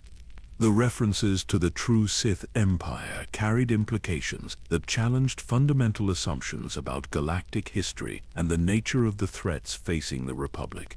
These were not scattered remnants of ancient Sith Lords seeking personal revenge, but the organized successors to civilizations that had once ruled vast reaches of space with technologies and techniques that made current Republic capabilities seem laughably inadequate. They had withdrawn beyond the galactic rim, not in defeat but in preparation, using the intervening millennia to perfect methods of conquest that would prove irresistible when finally implemented. Revan's analysis of the intelligence data revealed patterns that extended back through recorded history, connecting apparently random events into a coherent narrative of manipulation and preparation that spanned thousands of years. The Great Hyperspace War, the rise and fall of various Sith cults, even certain political crises within the Republic itself, all showed signs of external influence designed to gather information and test response capabilities. The current generation of galactic citizens had been living their entire lives under observation by enemies whose patience and planning defied conventional understanding. "They have been studying us like specimens in a laboratory," Revan explained during the classified briefing, where these discoveries were shared with the Republic's most senior leadership. Every military engagement, every political crisis, every technological advancement has been catalogued and analyzed to build comprehensive models of our capabilities and weaknesses. The Mandalorian Wars were simply the most recent and comprehensive of these tests, designed to push us to our absolute limits and observe how we respond under maximum stress. The scope of this revelation transformed every previous assumption about the Republic's strategic position. The peace that citizens had enjoyed for generations was revealed as an artificial condition maintained by enemies who were biding their time until their preparations were complete. The democratic institutions that governed the galaxy existed only because the true Sith had chosen to allow them to continue, gathering data about their operational characteristics while developing countermeasures that would neutralize any resistance when the time came for actual conquest. Perhaps most disturbing of all were the psychological profiles that the decoded intelligence contained, detailed assessments of individual Republic leaders and their likely responses to various crisis scenarios. Alek's own name appeared repeatedly in these documents, along with predictions about his psychological development that proved accurate to a degree that suggested either supernatural prescience or surveillance, so comprehensive that it penetrated even the most private aspects of personal life. The enemy knew him better than he knew himself, understanding motivations and potential choices that he had never consciously acknowledged. The implications for Republic security were staggering, but also strangely liberating. If the galaxy faced enemies whose capabilities exceeded anything in recorded history, then conventional defensive strategies were not just inadequate, but actively counterproductive. The methods that had ended the Mandalorian Wars represented not tragic necessities, but preliminary steps toward developing the kinds of capabilities that would be required to survive the coming conflict. Half measures and moral restraint would serve only to ensure more complete defeat when the true Sith finally revealed themselves. Intelligence estimates suggested that this revelation could occur within decades rather than centuries, as references to timetables and preparation phases indicated that the observation period was nearing its conclusion. The true Sith Empire was apparently satisfied with the data they had gathered about Republic capabilities and was moving toward the next phase of their operation. What form this would take remained unclear, but the evidence suggested something far more sophisticated than simple military invasion, a multifaceted campaign that would target political, economic, and social institutions simultaneously. Alek found himself studying these revelations with a mixture of fascination and growing excitement that surprised him with its intensity. The challenge they represented was unlike anything the galaxy had faced in recorded history, requiring responses that would push the limits of what civilized beings could achieve when properly motivated. The ancient Sith teachings he had been studying on Malak suddenly took on new relevance, their emphasis on power and effectiveness no longer seeming like philosophical abstractions but practical necessities for survival against enemies of such sophistication. The Force itself seemed to confirm this interpretation, its currents flowing with increasing clarity as he contemplated the magnitude of what lay ahead. The emotional restrictions that Jedi training imposed now revealed themselves as dangerous handicaps that would leave the Republic's defenders psychologically unprepared for the kinds of decisions that effective resistance would require. The ancient Sith had faced similar challenges and emerged victorious through their willingness to embrace techniques that more scrupulous civilizations had rejected as morally unacceptable. But perhaps most significant was the realization that this crisis represented not just a threat but an opportunity for those with the vision and courage to seize it. The coming conflict would sweep away old institutions and create space for new approaches to governance and galactic organization. Those who understood the true nature of power and were willing to use it effectively could emerge from this period as the architects of a new order that would prove more stable and effective than anything the galaxy had previously known. The other revanchist leaders who were briefed on these discoveries showed varying degrees of shock and determination, but most seemed to grasp the fundamental implications quickly enough. The comfortable assumptions that had guided Republic policy for generations were not just wrong but dangerously naive, based on incomplete information about the true nature of galactic civilization. The enemy they faced had been preparing for this conflict longer than the Republic had existed as a political entity, using that time to develop capabilities that made conventional military resistance seem futile. Yet within this dire assessment lay seeds of hope for those wise enough to recognize them. The true Sith had revealed their existence through these communications, providing crucial intelligence about their methods and objectives that could be used to develop effective countermeasures. More importantly, they had demonstrated that the path to effective resistance lay not through traditional Republic institutions, but through the kind of decisive leadership that could transcend conventional limitations and embrace whatever methods proved necessary for survival.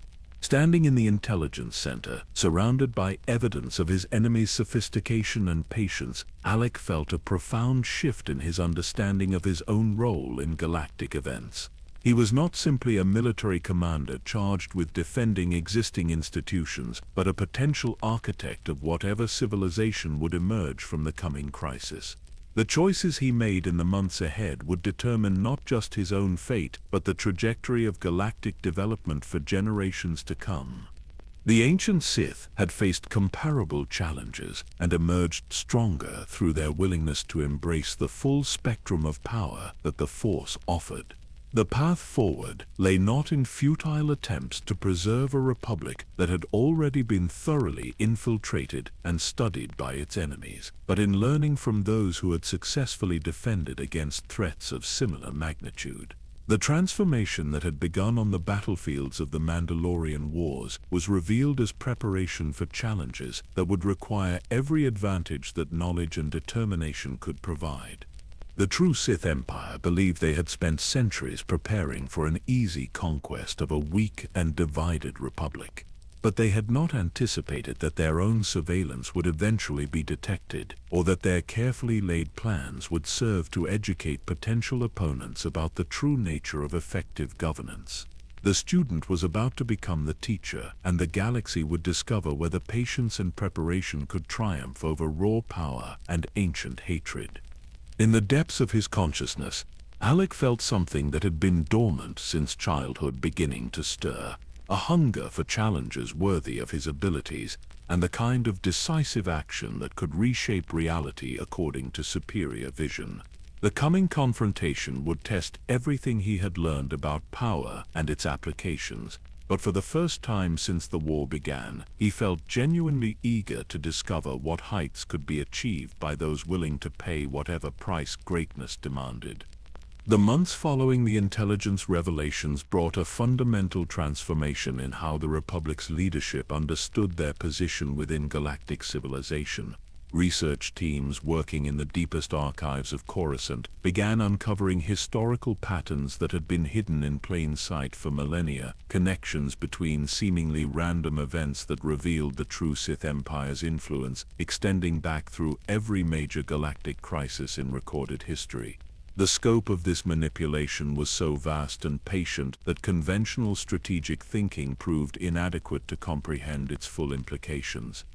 Alek immersed himself in these historical studies with the intensity of a scholar whose life depended on understanding ancient texts, but his motivation went beyond mere intellectual curiosity. Each revelation about the true Sith Empire's methods provided insights into the kinds of capabilities that would be required to resist their eventual emergence from the unknown regions.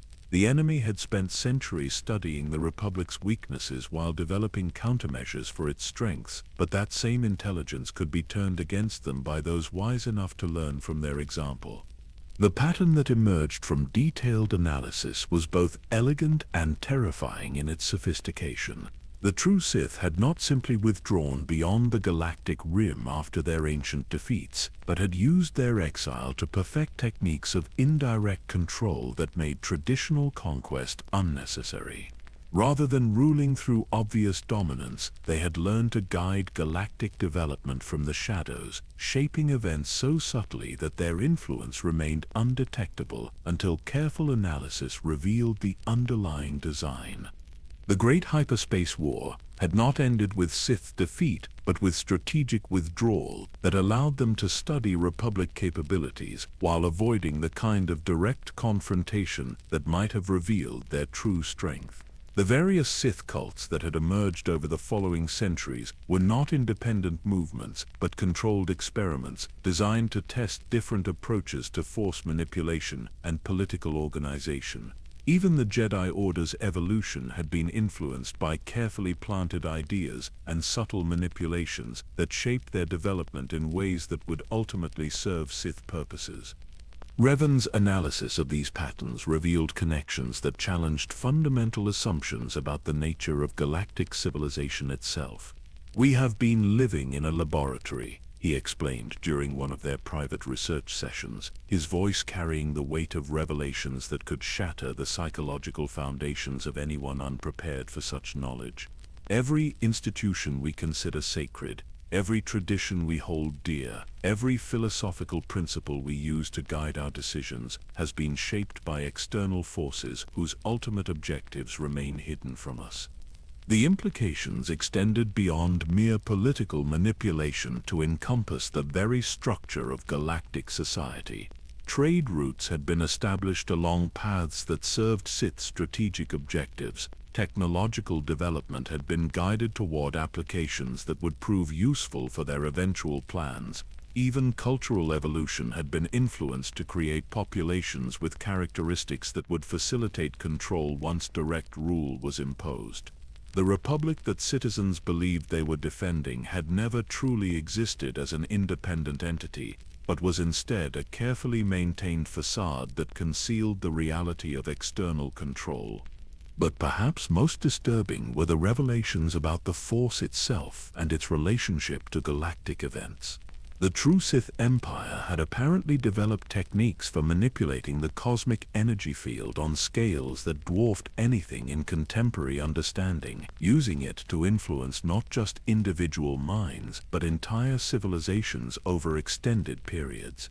The balance between light and dark that Jedi philosophy treated as a natural law was revealed as an artificial construct maintained by beings whose mastery of Force techniques exceeded anything achieved by the modern orders. Alek began to understand that his own development had been guided by these same hidden influences, his natural talents and psychological characteristics shaped by forces that had been observing and nurturing him since childhood. The anger and passion that Jedi training had sought to suppress were not character flaws to be overcome, but carefully cultivated tools that would prove essential for the challenges ahead. His friendship with Revan, his military successes, even his growing comfort with the darker aspects of power, all showed signs of external guidance designed to prepare him for a role in events whose true scope remained hidden. The recognition that his entire life had been part of someone else's design should have been horrifying. But instead, Alek found himself feeling a strange sense of relief and anticipation. The transformation he had undergone during the Mandalorian Wars was not corruption but preparation, the necessary development of capabilities that would be required to function effectively in the conflict that was coming. The true Sith Empire had invested centuries in training him for this role, and their confidence in his potential suggested abilities that he had not yet begun to explore. The Force confirmed this interpretation through visions that came with increasing frequency and clarity, showing him glimpses of possible futures where the galaxy was reshaped according to superior understanding of power and its applications. These were not the nightmarish scenarios of destruction and oppression that Jedi training had taught him to associate with dark side influence, but images of stability and prosperity achieved through decisive leadership and effective governance. The ancient Sith Empire had endured for millennia because its founders had understood principles of organization that the Republic's democratic experiments had never grasped. Intelligence reports continued to arrive from monitoring stations positioned along the galactic rim, bringing news of energy signatures and fleet movements that suggested the true Sith Empire was preparing to end their period of observation and begin more direct intervention. The timetables discovered in Mandalorian communications indicated that this transition could occur within months rather than years, forcing Republic leadership to confront the reality that conventional defensive preparations would prove completely inadequate against enemies of such sophistication. The strategic options available to the Republic were limited and unappealing when analyzed with brutal honesty. Conventional military resistance would result in defeat so complete that it would barely qualify as a battle, given the technological and tactical advantages that centuries of preparation had provided to their enemies. Diplomatic solutions were impossible when dealing with beings whose ultimate objectives apparently included the complete restructuring of galactic civilization according to their own designs. Even the option of withdrawal to prepared defensive positions was meaningless when facing enemies who had already infiltrated every major institution and possessed detailed intelligence about every possible refuge. But there remained one possibility that conventional strategic thinking had not considered, an approach that required abandoning traditional assumptions about acceptable methods and moral limitations. If the true Sith Empire had invested centuries in developing the perfect tools for galactic conquest, then perhaps those same tools could be turned against their creators by beings willing to embrace whatever techniques proved necessary for survival. The path to effective resistance lay not through futile attempts to preserve existing institutions, but through learning to use power with the same ruthless efficiency that had made the ancient Sith Empire the galaxy's dominant force. Alek found himself contemplating this possibility with growing excitement as he studied the most advanced techniques preserved in the Trace Academy archives. The knowledge contained in those ancient vaults went far beyond simple force manipulation to encompass sciences and technologies that could reshape entire star systems according to their wielders' desires. Bioengineering that could enhance organic beings beyond the limitations of natural evolution, energy manipulation techniques that made current weapons seem primitive, even methods of consciousness transfer that could grant effective immortality to those wise enough to master them. The transformation required to access such capabilities would be profound and irreversible, demanding the abandonment of comfortable illusions about the nature of power and its relationship to galactic governance. But the alternative was surrender to enemies whose victory would result in the extinction of everything the Republic had claimed to represent. The choice was not between good and evil, but between effective resistance and certain defeat, between evolution and extinction. Standing in the meditation chambers where ancient Sith Lords had once contemplated similar choices, Alek felt the weight of cosmic forces aligning to create opportunities that occurred perhaps once in a galactic age. The true Sith Empire believed they had spent centuries preparing for an easy conquest, but they had underestimated the potential of those they had inadvertently trained to surpass their own achievements. The student was about to become the master, and the galaxy would discover whether superior knowledge could triumph over mere preparation. The Force itself seemed to approve of this interpretation, its currents flowing with unprecedented clarity as he contemplated the magnitude of what lay ahead. The emotional restrictions that had once seemed like essential safeguards now revealed themselves as artificial limitations designed to prevent the kind of growth that the situation demanded. The path forward lay not in preserving the past, but in embracing whatever future proved necessary for survival against enemies whose patience and sophistication exceeded anything in recorded history. In the depths of his consciousness, Alek felt ancient knowledge stirring to life, techniques and understandings that seemed to have been waiting for someone worthy to claim them. The coming confrontation would test everything he had learned about power and its applications. But for the first time since receiving these revelations, he felt genuinely confident that the galaxy's defenders possessed the potential to achieve victory through methods that their enemies had never anticipated. The age of indirect manipulation was ending, and the era of direct confrontation was about to begin. The preparation phase that followed these revelations took on the character of a pilgrimage to forgotten temples of knowledge, as Alek and Revan systematically visited every repository of ancient wisdom that remained accessible within Republic space. The archives of Ossus yielded holocrons that predated the current galactic government by millennia, their crystalline matrices preserving the accumulated insights of Jedi and Sith scholars whose understanding of the Force had achieved levels that modern practitioners could barely comprehend. Each discovery added another piece to the vast puzzle of galactic history, while providing practical techniques that would prove essential for the challenges ahead. The ancient temple complexes on Korriban revealed themselves to be far more than mere burial sites for long-dead Sith Lords, containing sophisticated training facilities and research laboratories that had been sealed for centuries, but remained perfectly preserved by technologies that defied contemporary understanding. Walking through corridors where the galaxy's most powerful Force users had once studied and practiced, Alek felt the accumulated weight of their knowledge pressing against his consciousness like a tide of dark water seeking entry into his mind. But it was not just the technical knowledge that proved valuable, though the advanced lightsaber techniques and Force powers certainly enhanced his capabilities beyond anything achievable through conventional Jedi training. More important were the philosophical frameworks that these ancient scholars had developed for understanding power and its relationship to galactic governance.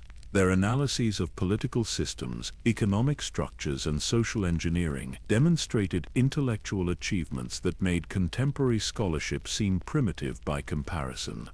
The holocron of Darth Revan proved particularly illuminating, though the name was merely a title that had been claimed by dozens of Sith Lords throughout history, rather than referring to any single individual.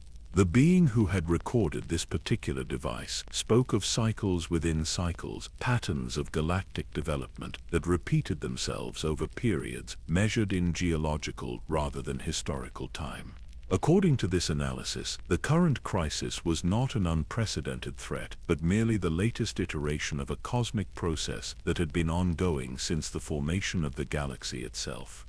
Civilizations rise and fall according to their understanding of fundamental principles, the ancient Sith explained, his holographic image flickering with accumulated damage from millennia of storage, but his words carrying the weight of absolute conviction. Those who master the true nature of power endure across multiple cycles, while those who remain bound by artificial limitations are swept away by forces they refuse to acknowledge. The galaxy belongs to those with the wisdom to use whatever tools prove necessary for survival, regardless of the moral categories that lesser beings use to justify their own weakness. Such teachings would have been dismissed as propaganda in the peaceful halls of the Jedi Temple. But here, among the ruins of civilizations that had actually achieved galactic dominance for thousands of years, they carried a different kind of authority. The archaeological evidence supported claims about the effectiveness of Sith governance methods. their empires having demonstrated greater stability and longevity than any democratic institution in recorded history. Perhaps the modern galaxy's problems stemmed not from the presence of dark side influence, but from its systematic rejection of knowledge that could solve otherwise intractable challenges.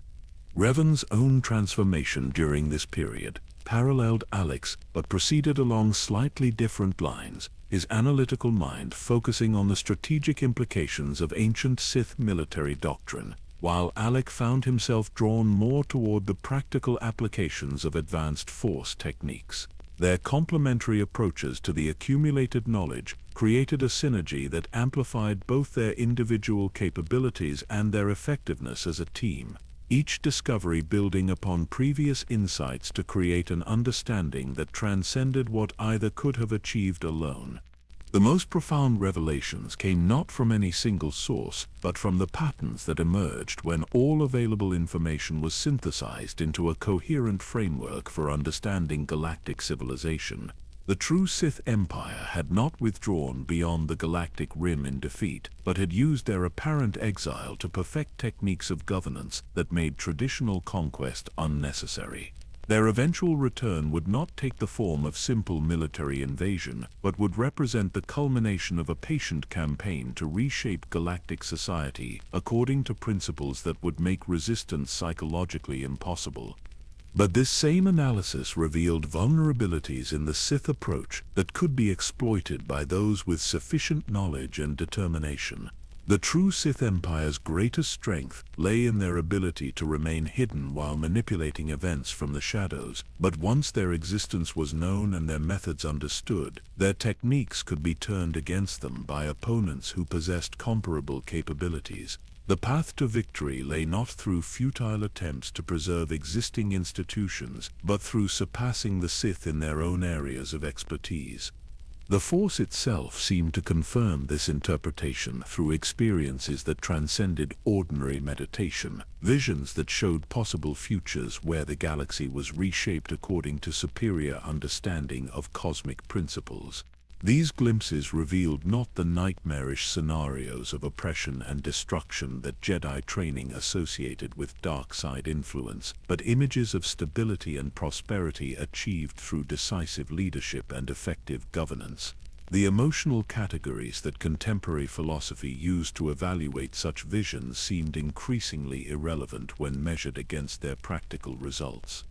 Intelligence reports from the galactic rim continued to arrive with disturbing frequency, bringing news of fleet movements and energy signatures that suggested the true Sith Empire was preparing to transition from observation to direct intervention. The timetables recovered from Mandalorian communications had proven accurate in their broad outlines, indicating that the enemy's patience was finally nearing its end.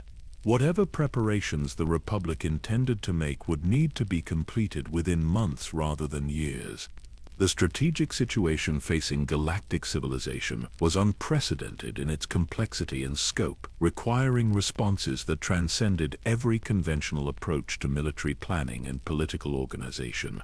The enemy they faced possessed advantages in technology, intelligence, and strategic planning that made traditional defensive measures worse than useless. Only by adopting techniques that matched or exceeded Sith capabilities could effective resistance be mounted, and such techniques required psychological transformations that conventional Republic institutions were incapable of supporting. Alek found himself studying the personal accounts of ancient Sith Lords who had faced comparable challenges, learning from their successes and failures while adapting their methods to contemporary circumstances. The transformation they had undergone was not corruption in any meaningful sense, but evolution, the natural response of superior beings faced with problems that demanded maximum effectiveness, regardless of social conventions or moral restrictions. The galaxy's survival required leaders who possessed both the vision to conceive of better alternatives and the will to implement them against any opposition. The gathering of allies for the mission ahead proved surprisingly straightforward once potential recruits understood the true scope of what they faced. Republic officers who had demonstrated exceptional capability during the Mandalorian Wars recognized that conventional career advancement would become meaningless if the galaxy fell under Sith dominance. Jedi, who had begun to question the limitations imposed by Council doctrine, saw opportunities to explore the full spectrum of Force techniques without institutional interference. Even civilian specialists in various technical fields volunteered for assignments that offered the chance to work with technologies that exceeded anything available through normal channels. But perhaps most valuable were the converts who emerged from within the Republic's own intelligence services, analysts, and field operatives, who had spent years studying the evidence of external manipulation and were ready to embrace whatever methods proved necessary to defend against it. These individuals possessed detailed knowledge of Republic capabilities and vulnerabilities that would prove essential for planning operations in unknown regions where conventional support systems would be unavailable.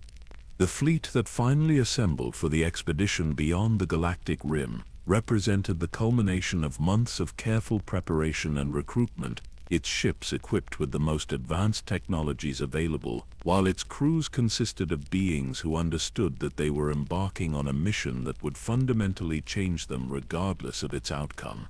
The conventional Republic that had sent them forth would not be the civilization they would serve upon their return, assuming they survived the challenges that awaited in regions where the true Sith Empire had been perfecting their techniques for millennia. Standing on the bridge of the command ship as final preparations were completed, Alek felt the weight of cosmic forces aligning to create opportunities that occurred perhaps once in a galactic age. The true Sith Empire believed they had spent centuries preparing for an easy conquest, but they were about to discover that their own methods could be mastered by beings whose determination exceeded their patience.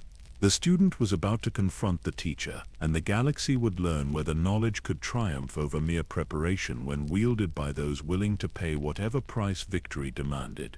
The Force flowed through him with unprecedented clarity as the fleet prepared to depart for regions beyond the edge of known space, its currents carrying intimations of transformation and conflict on scales that would reshape the fundamental nature of galactic civilization.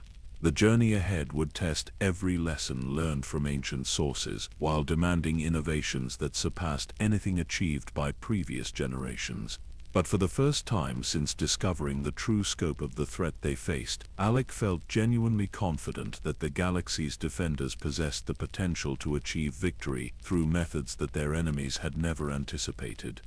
The departure from Republic space carried a weight of finality that pressed upon every member of the expedition like the crushing depths of a planetary ocean. As the assembled fleet passed beyond the last monitoring stations and sensor networks that marked the boundaries of civilized space, Alek felt the familiar comfort of known star patterns fade into alien configurations that no Republic astronomer had ever catalogued. They were venturing into regions where the very concepts of law and order that had governed galactic civilization for millennia held no meaning, places where power flowed according to principles that predated the Republic by eons. The hyperspace routes they followed had been extracted from the most ancient archives, navigation data that referenced stellar phenomena so old that many of the reference stars had already collapsed into neutron cores or vanished entirely into the cosmic void. Each jump carried them further from everything familiar, while bringing them closer to confrontations that would determine not just their own fates, but the future trajectory of galactic civilization itself. The ships themselves seemed to respond to this transition, their systems operating with enhanced efficiency, as if the advanced technologies incorporated into their design were finally being used for their intended purposes. Alek spent much of the journey in meditation, though his practices bore little resemblance to the peaceful contemplation that Jedi tradition endorsed. Instead, he found himself exploring the deeper currents of the Force that flowed through regions untouched by the artificial constraints that Republic space had imposed upon natural energy patterns. The sensations were intoxicating in their purity, offering access to capabilities that conventional training had never hinted existed. Each session left him feeling more complete, as if crucial components of his identity were finally being activated after years of dormancy. The crew manifested similar changes as they adapted to operating in regions where the Force itself seemed to flow more freely and powerfully. Navigation became almost intuitive as helmsmen learned to read cosmic currents that conventional sensors could not detect.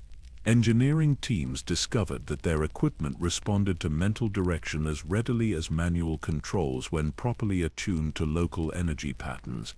Even routine communication seemed enhanced by telepathic elements that eliminated the need for formal transmissions in many circumstances. Revan's transformation during this period proved even more dramatic than Alek's, his already formidable analytical capabilities expanding to encompass insights that transcended normal strategic thinking.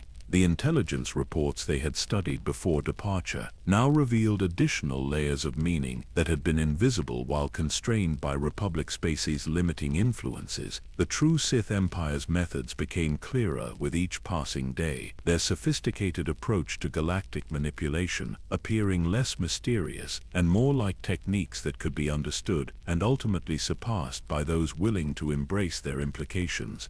The first evidence of their destination appeared as subtle distortions in hyperspace that registered on enhanced sensors but remained invisible to conventional detection systems. These were not natural phenomena, but artificial constructs that demonstrated engineering capabilities far exceeding anything in Republic archives, structures that could manipulate space-time itself to create pocket dimensions where normal physical laws operated according to modified parameters. The implications were staggering, suggesting civilizations that had achieved such mastery over fundamental forces that they could literally reshape reality according to their desires. As they approached the coordinates indicated by their ancient navigation data, the fleet encountered increasingly sophisticated defensive systems that probed their ships with scanning beams that penetrated every layer of shielding and armor. But rather than hostile challenges, these examinations felt more like evaluations conducted by entities that possessed detailed knowledge of their mission and had been expecting their arrival. The sensation of being studied and assessed by intelligences of vast patience and capability created an atmosphere of anticipation that affected every member of the expedition. The star system they finally entered defied conventional astronomical categories, its central star surrounded by artificial structures so massive that they dwarfed entire planets while serving purposes that remained incomprehensible to minds trained in Republic engineering principles. Orbital platforms moved in complex patterns that suggested sophisticated coordination between components separated by distances measured in astronomical units. Their movements creating energy patterns that influenced local space-time in ways that made conventional physics seem like primitive approximations of deeper truths. But it was not the technological achievements that most profoundly affected Alek's consciousness, but the presence he could sense permeating every aspect of the system, an intelligence so vast and patient that it reduced even the most ambitious Republic leaders to the status of insects contemplating the motivations of gods. This was not malevolent in any conventional sense, but simply operated according to principles that transcended the moral categories that organic beings use to evaluate cosmic events.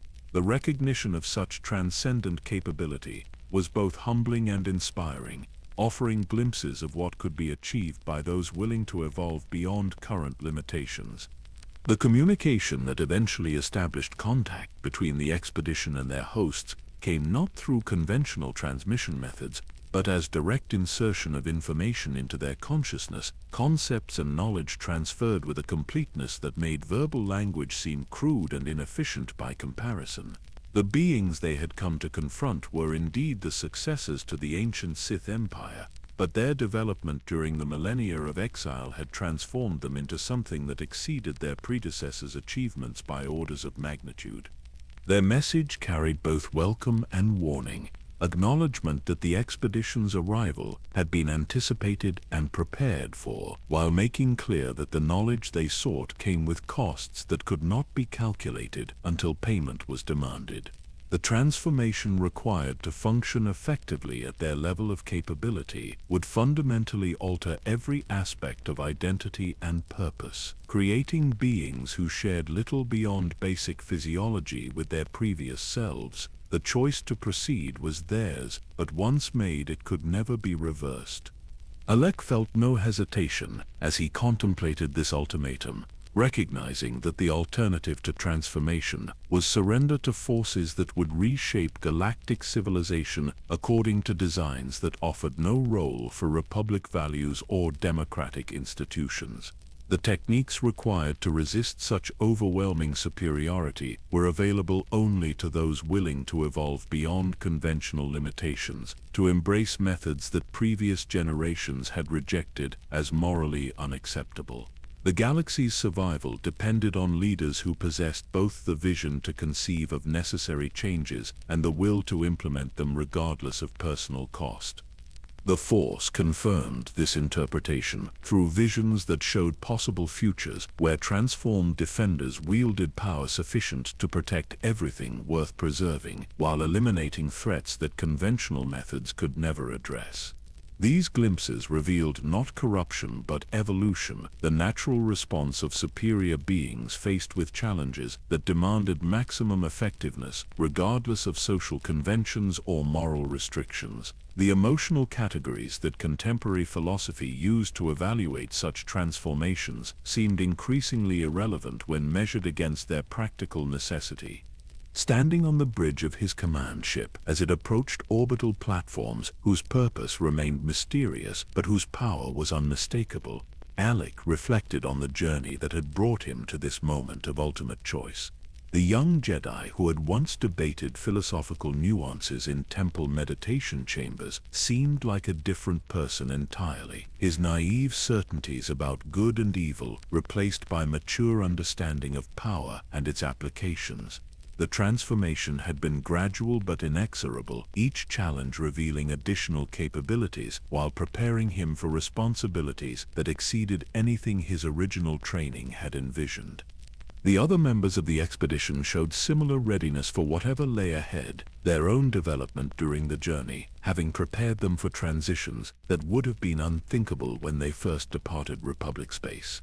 The comfortable limitations that had once defined their identities now seemed like arbitrary constraints that served no useful purpose when faced with cosmic-scale challenges.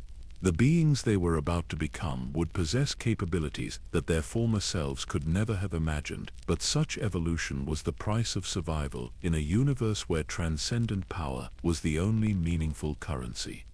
The final approach to their destination proceeded with the inevitability of stellar collapse, each moment bringing them closer to confrontations that would reshape the fundamental nature of their existence while determining whether galactic civilization would continue according to Republic principles or evolve into something that exceeded current understanding.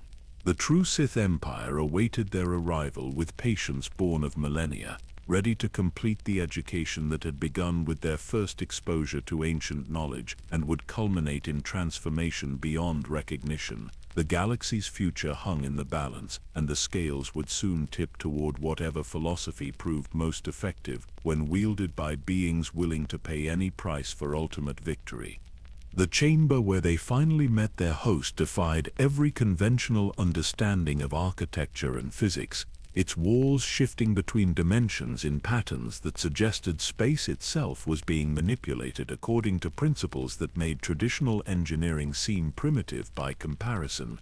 Energy flowed through crystalline conduits that pulsed with rhythms matching no known biological process, while the air itself carried traces of elements that should not have been stable under normal conditions.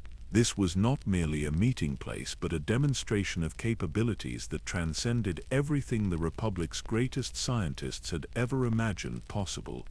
The being who awaited them bore little resemblance to the corrupted Sith Lords that galactic history had recorded, his form radiating power so profound that it seemed to bend reality around him through sheer force of will. Age had not diminished but refined his capabilities, centuries of focused development having transformed him into something that existed as much in the Force as in physical reality.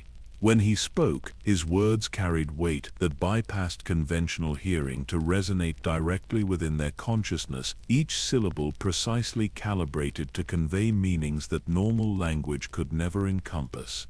"You have traveled far to reach this place," the Emperor said, his voice containing harmonics that seemed to originate from multiple dimensions simultaneously. "But distance is merely one measure of the journey you have undertaken.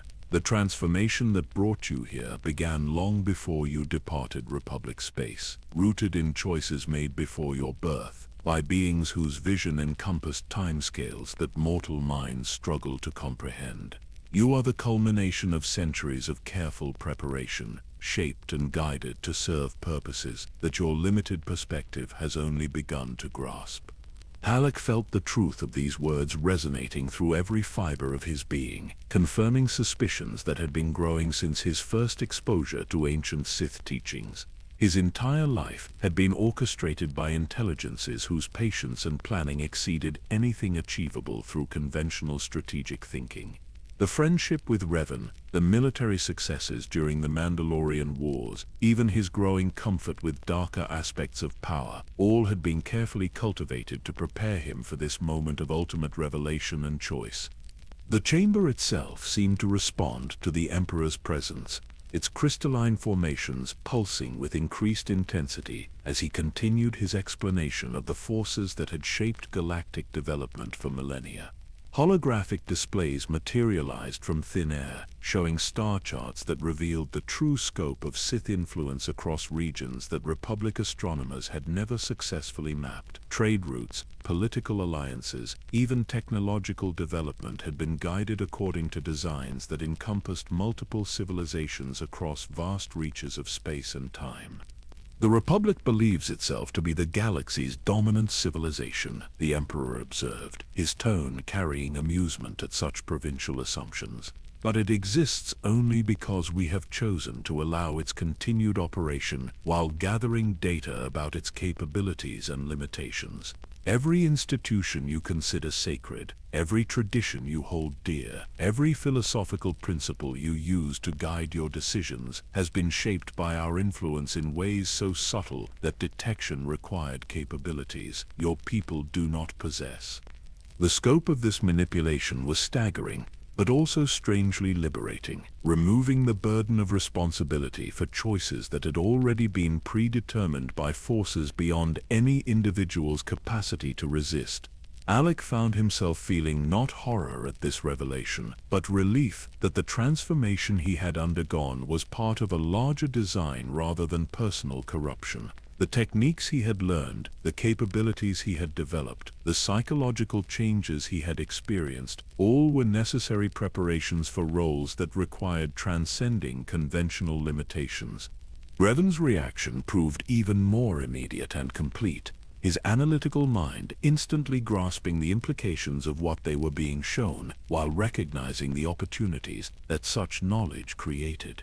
"You have been training us," he said, his voice carrying certainty that surprised even Alek with its lack of resentment or resistance.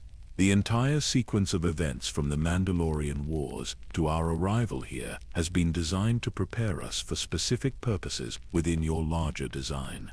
The question is whether we possess sufficient wisdom to embrace what you are offering, rather than clinging to limitations that no longer serve any useful function."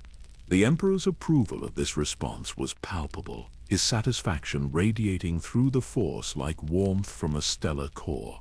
"Wisdom indeed," he confirmed, his attention shifting to encompass both visitors with intensity that felt like standing in the focused beam of a supernova.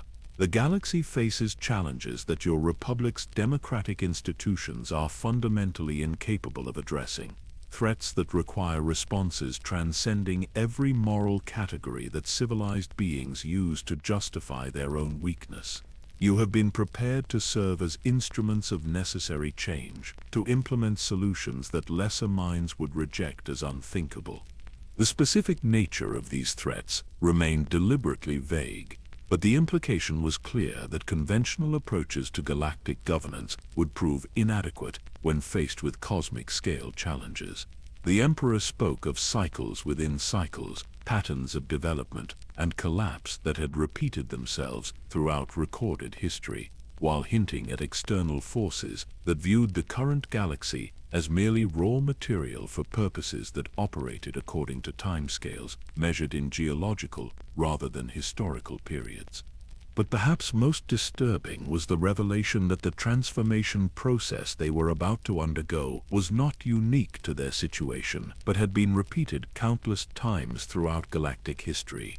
The Sith Empire had not achieved dominance through conquest alone, but through systematic identification and development of individuals whose potential exceeded normal limitations. Each generation produced a small number of beings capable of evolution beyond their species' conventional boundaries, and these exceptional individuals were carefully cultivated to serve as agents of necessary change. The techniques involved in this cultivation process were explained with clinical precision that made their profound implications seem like routine procedures. Psychological conditioning that operated below the threshold of conscious awareness. Force manipulation that influenced decision-making processes while leaving subjects convinced they were acting according to personal choice. Even genetic modifications that enhanced capabilities while ensuring loyalty to the greater design. The sophistication of these methods dwarfed anything the Republic's medical or psychological sciences had ever attempted. Alek absorbed this information with growing fascination rather than revulsion, recognizing that such techniques represented not violations of natural law, but applications of deeper principles that conventional morality was too primitive to appreciate. The being he had been before arriving here now seemed like an incomplete prototype, his capabilities artificially limited by training that emphasized restraint over effectiveness.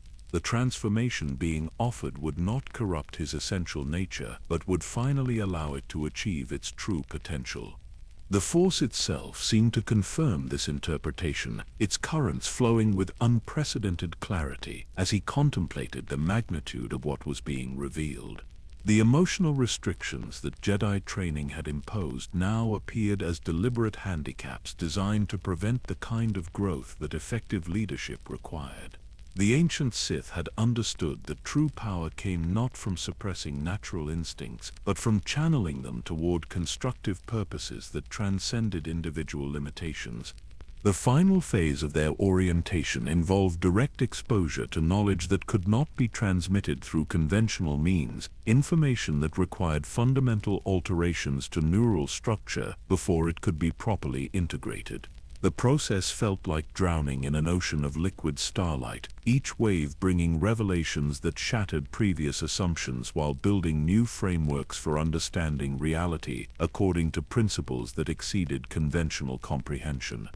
When the transformation was complete, Alek understood that the being he had been no longer existed in any meaningful sense, replaced by something that retained selected memories and capabilities, while operating according to entirely different priorities and methods. The name Darth Malak carried weight that his previous identity could never have supported, representing not just personal evolution, but the culmination of ancient designs that had required centuries to achieve fruition. The relationship with Revan had also undergone fundamental alteration, their previous friendship replaced by hierarchical structures that reflected their respective roles within larger organizational frameworks. But rather than resentment at this change, Malak felt satisfaction that their partnership could finally operate with the efficiency that their true capabilities demanded. The sentimental attachments that had once seemed important now appeared as obstacles that had prevented optimal performance. Standing in the transformed chamber, as the Emperor explained their new responsibilities, Malak felt the weight of cosmic purpose settling upon his consciousness like armor forged from crystallized time itself.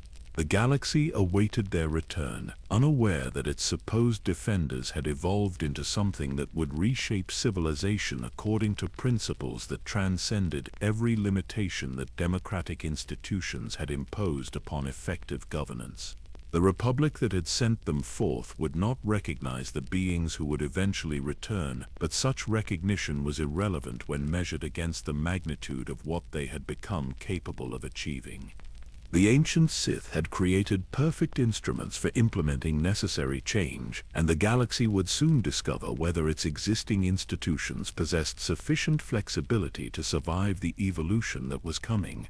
The age of compromise and democratic inefficiency was ending, replaced by an era of decisive leadership wielded by beings whose capabilities exceeded everything that previous generations had imagined possible. The transformation was complete, and the real work was about to begin. The return to Republic space unfolded with the inexorable precision of stellar mechanics, each system falling under Sith control with efficiency that demonstrated how thoroughly their previous intelligence gathering had prepared them for conquest. The fleet that emerged from the unknown regions bore little resemblance to the Republic force that had departed months earlier. Its ships enhanced with technologies that made conventional defensive systems seem primitive, while its crews operated with coordination that suggested telepathic links between individual minds and a unified command structure. Malak found himself adapting to his new role with satisfaction that surprised him in its completeness. The strategic challenges of galactic conquest, engaging capabilities that his previous existence had never fully utilized.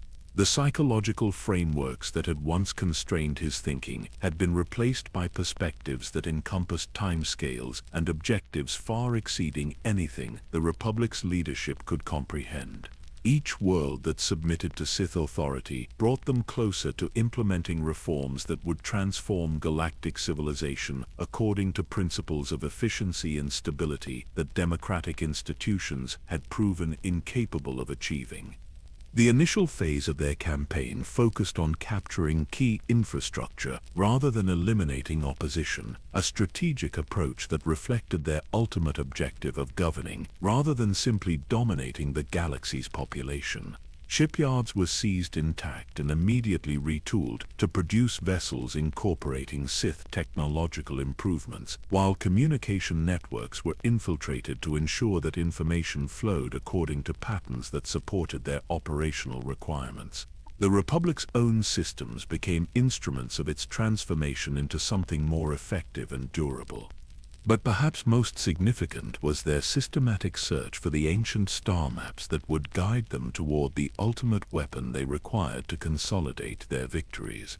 The Rakata had once ruled the galaxy through technologies that transcended conventional understanding, their infinite empire sustained by devices that could manipulate the Force itself on planetary scales.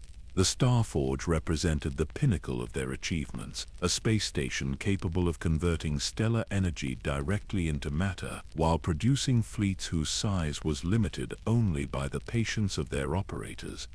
The quest for these artifacts took them to worlds that had been forgotten by contemporary civilization, ancient sites where the Force flowed with unusual intensity due to events that had occurred millennia before the Republic's founding. Each star map recovered revealed additional coordinates while providing insights into technologies that made current manufacturing capabilities seem crude by comparison. The pattern that emerged suggested deliberate distribution designed to prevent any single civilization from easily accessing the complete navigation data. Kashyyyk's Shadowlands yielded the first complete star map, after battles against creatures whose very existence testified to the planet's exposure to dark side energies over countless generations. The ancient Rakata had conducted experiments here that left permanent scars on local ecosystem, creating predators whose hunting patterns reflected artificially enhanced intelligence, while their prey species showed genetic modifications that served no apparent evolutionary purpose. The ruins hidden beneath the forest canopy contained technologies that still functioned despite millennia of neglect. Tatooine's deserts concealed another fragment within caverns that had once housed crate dragons bred specifically to guard Rakata installations from unauthorized access. The thermal conditions created by these massive predators had preserved crystalline storage devices that contained not just navigation data, but detailed technical specifications for constructing devices that could manipulate space-time according to Rakata engineering principles. The implications of such knowledge transformed their understanding of what the Starforge might actually be capable of achieving. Korriban's tombs revealed connections between the ancient Sith and Rakata that suggested cooperation rather than simple conquest, joint projects that had combined force manipulation techniques with technologies that operated according to principles beyond current scientific understanding. The inscription spoke of artificial planets constructed entirely from converted stellar matter, weapons capable of extinguishing entire star systems, even techniques for transferring consciousness between organic and mechanical substrates that granted effective immortality to their practitioners. But it was Manon's oceanic depths that provided the final coordinates needed to locate the Starforge itself, hidden within archives that the planet's Selkath inhabitants had maintained without understanding their true significance. The ancient Rakata had apparently established research facilities on every world with significant force presence, using local populations as test subjects for experiments whose purposes had been forgotten long before the Republic's founding. The data recovered from these installations painted a picture of galactic civilization far more complex and sophisticated than contemporary historians had ever imagined. The Starforge itself exceeded every expectation despite their enhanced understanding of Rakata capabilities, a structure so vast that it dwarfed most planetary bodies while drawing energy directly from the system's star through methods that made conventional fusion technology seem primitive. By comparison, its manufacturing capabilities were literally unlimited given sufficient time and raw materials, able to convert stellar plasma into complex machinery with precision that approached perfection while operating according to automated systems that had maintained themselves for over 20,000 years. Malak's exploration of the ancient station revealed control systems that responded to force sensitivity rather than conventional interface methods, their operation requiring the kind of enhanced capabilities that his transformation had provided while remaining completely inaccessible to normal organic consciousness. The technologies involved transcended the boundary between science and mysticism, treating the Force as an engineering medium rather than a spiritual phenomenon, while achieving results that neither approach could accomplish independently. The psychological impact of commanding such overwhelming power proved intoxicating in ways that no previous experience had prepared him for. The sensation of directing unlimited manufacturing capacity, creating feedback loops that enhanced his connection to the dark side energies that flowed through the station's crystalline core. Each ship that emerged from the Starforge's production facilities strengthened his ability to coordinate their activities while expanding his awareness to encompass operational details across multiple star systems simultaneously. But the true test of their new capabilities came when Republic forces finally managed to organize effective resistance under leadership that demonstrated genuine strategic competence rather than the bureaucratic inefficiency that had characterized earlier responses. The capture and memory modification of Revan had disrupted their command structure, while providing the Republic with intelligence about Sith operational methods that enabled them to develop countermeasures for techniques that had previously seemed irresistible. The irony of facing his former partner as an enemy created complex emotional resonances that Malak found both troubling and oddly satisfying, their confrontations serving as tests of how completely his transformation had eliminated weaknesses that might have compromised his effectiveness. The being who had once been Alek would have been incapacitated by such personal conflicts, but Darth Malak possessed perspectives that transcended individual attachments while maintaining focus on objectives that required absolute commitment regardless of personal cost. The lightsaber duel that finally severed their connection forever took place aboard one of the Starforge's subsidiary platforms, their battle carving through bulkheads and support structures, while energies released by their conflict created gravitational distortions that affected nearby space-time. When Revan's blade found its mark, destroying the lower portion of his jaw while leaving him scarred and disfigured, Malak felt only satisfaction that such obvious weakness had been eliminated from his appearance along with the capacity for sentimental hesitation that it represented. The cybernetic replacements that restored his ability to speak served as permanent reminders that effective leadership required accepting whatever modifications proved necessary for optimal performance, whether technological or psychological. The voice that emerged from his enhanced vocal apparatus carried harmonics that reflected his connection to the Starforge's power systems, each word resonating with authority that transcended normal biological limitations while commanding obedience through purely acoustic means.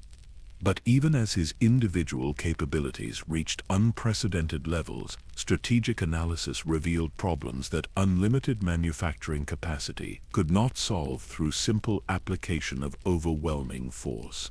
The Republic had learned to adapt their tactics to counter Sith advantages while developing technologies that specifically targeted the weaknesses inherent in any centralized command structure.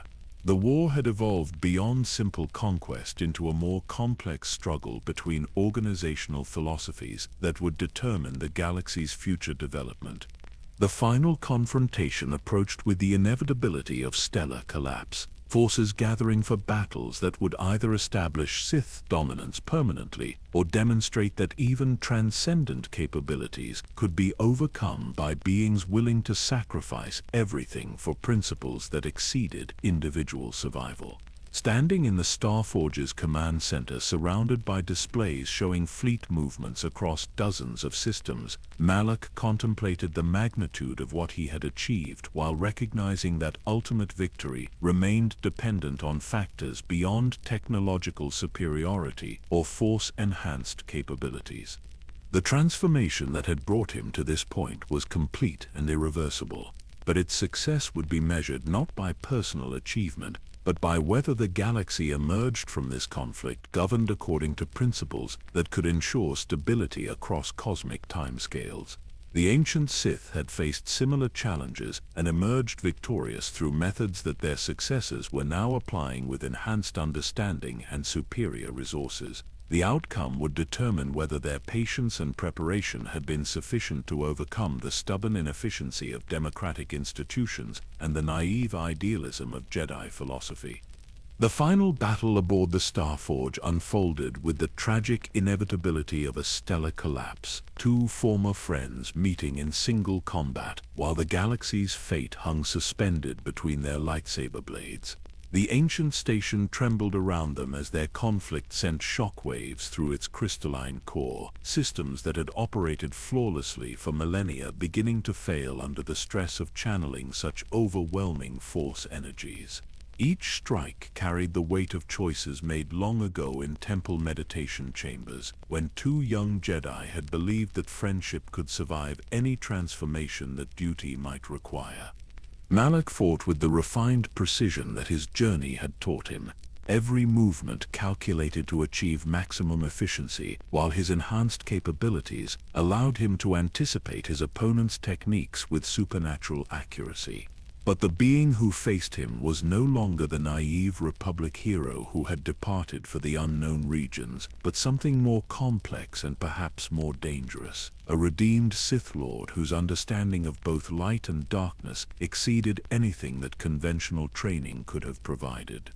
When the end came, it arrived not with explosive violence, but with the quiet acceptance of cosmic necessity. Malak's body failing as the Starforge's power systems collapsed around them, while his consciousness expanded beyond the limitations that physical existence had always imposed. In those final moments, he experienced a clarity that had eluded him throughout his transformation, understanding at last that the pattern of his life had served purposes larger than personal ambition or even galactic dominance.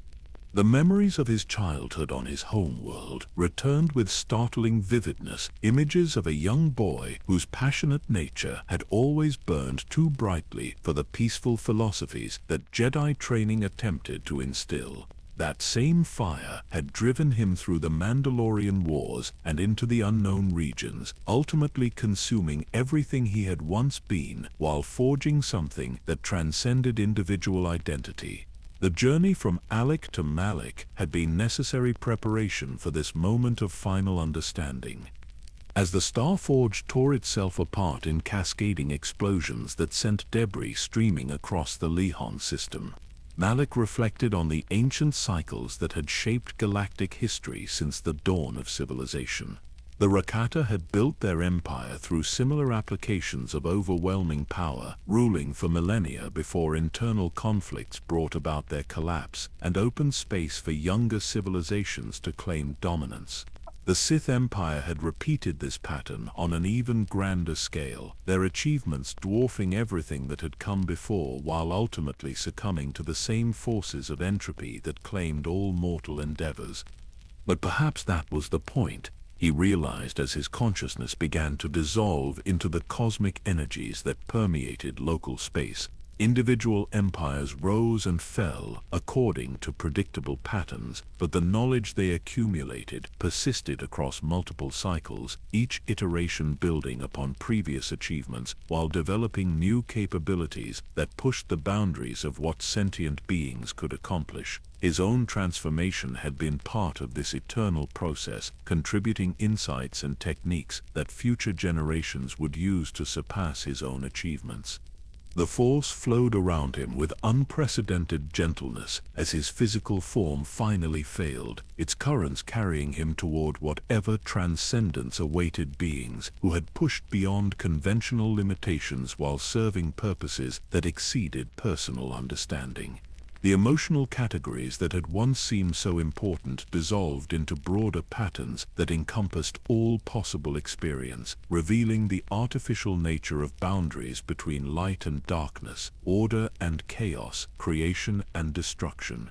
In those final moments of expanded awareness, Malak saw visions of possible futures where the galaxy had learned from the conflicts he had helped to precipitate, civilizations that combined the technological achievements of the ancient Sith with philosophical frameworks that avoided the cycles of self-destruction that had claimed their predecessors.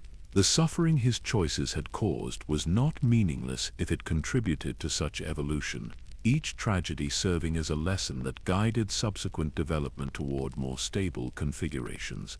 The republic that would emerge from this conflict would be fundamentally different from the one that had existed before the Mandalorian Wars, its institutions strengthened by exposure to existential threats, while its leadership possessed enhanced understanding of the cosmos-scale challenges that awaited any civilization advanced enough to attract the attention of truly ancient powers.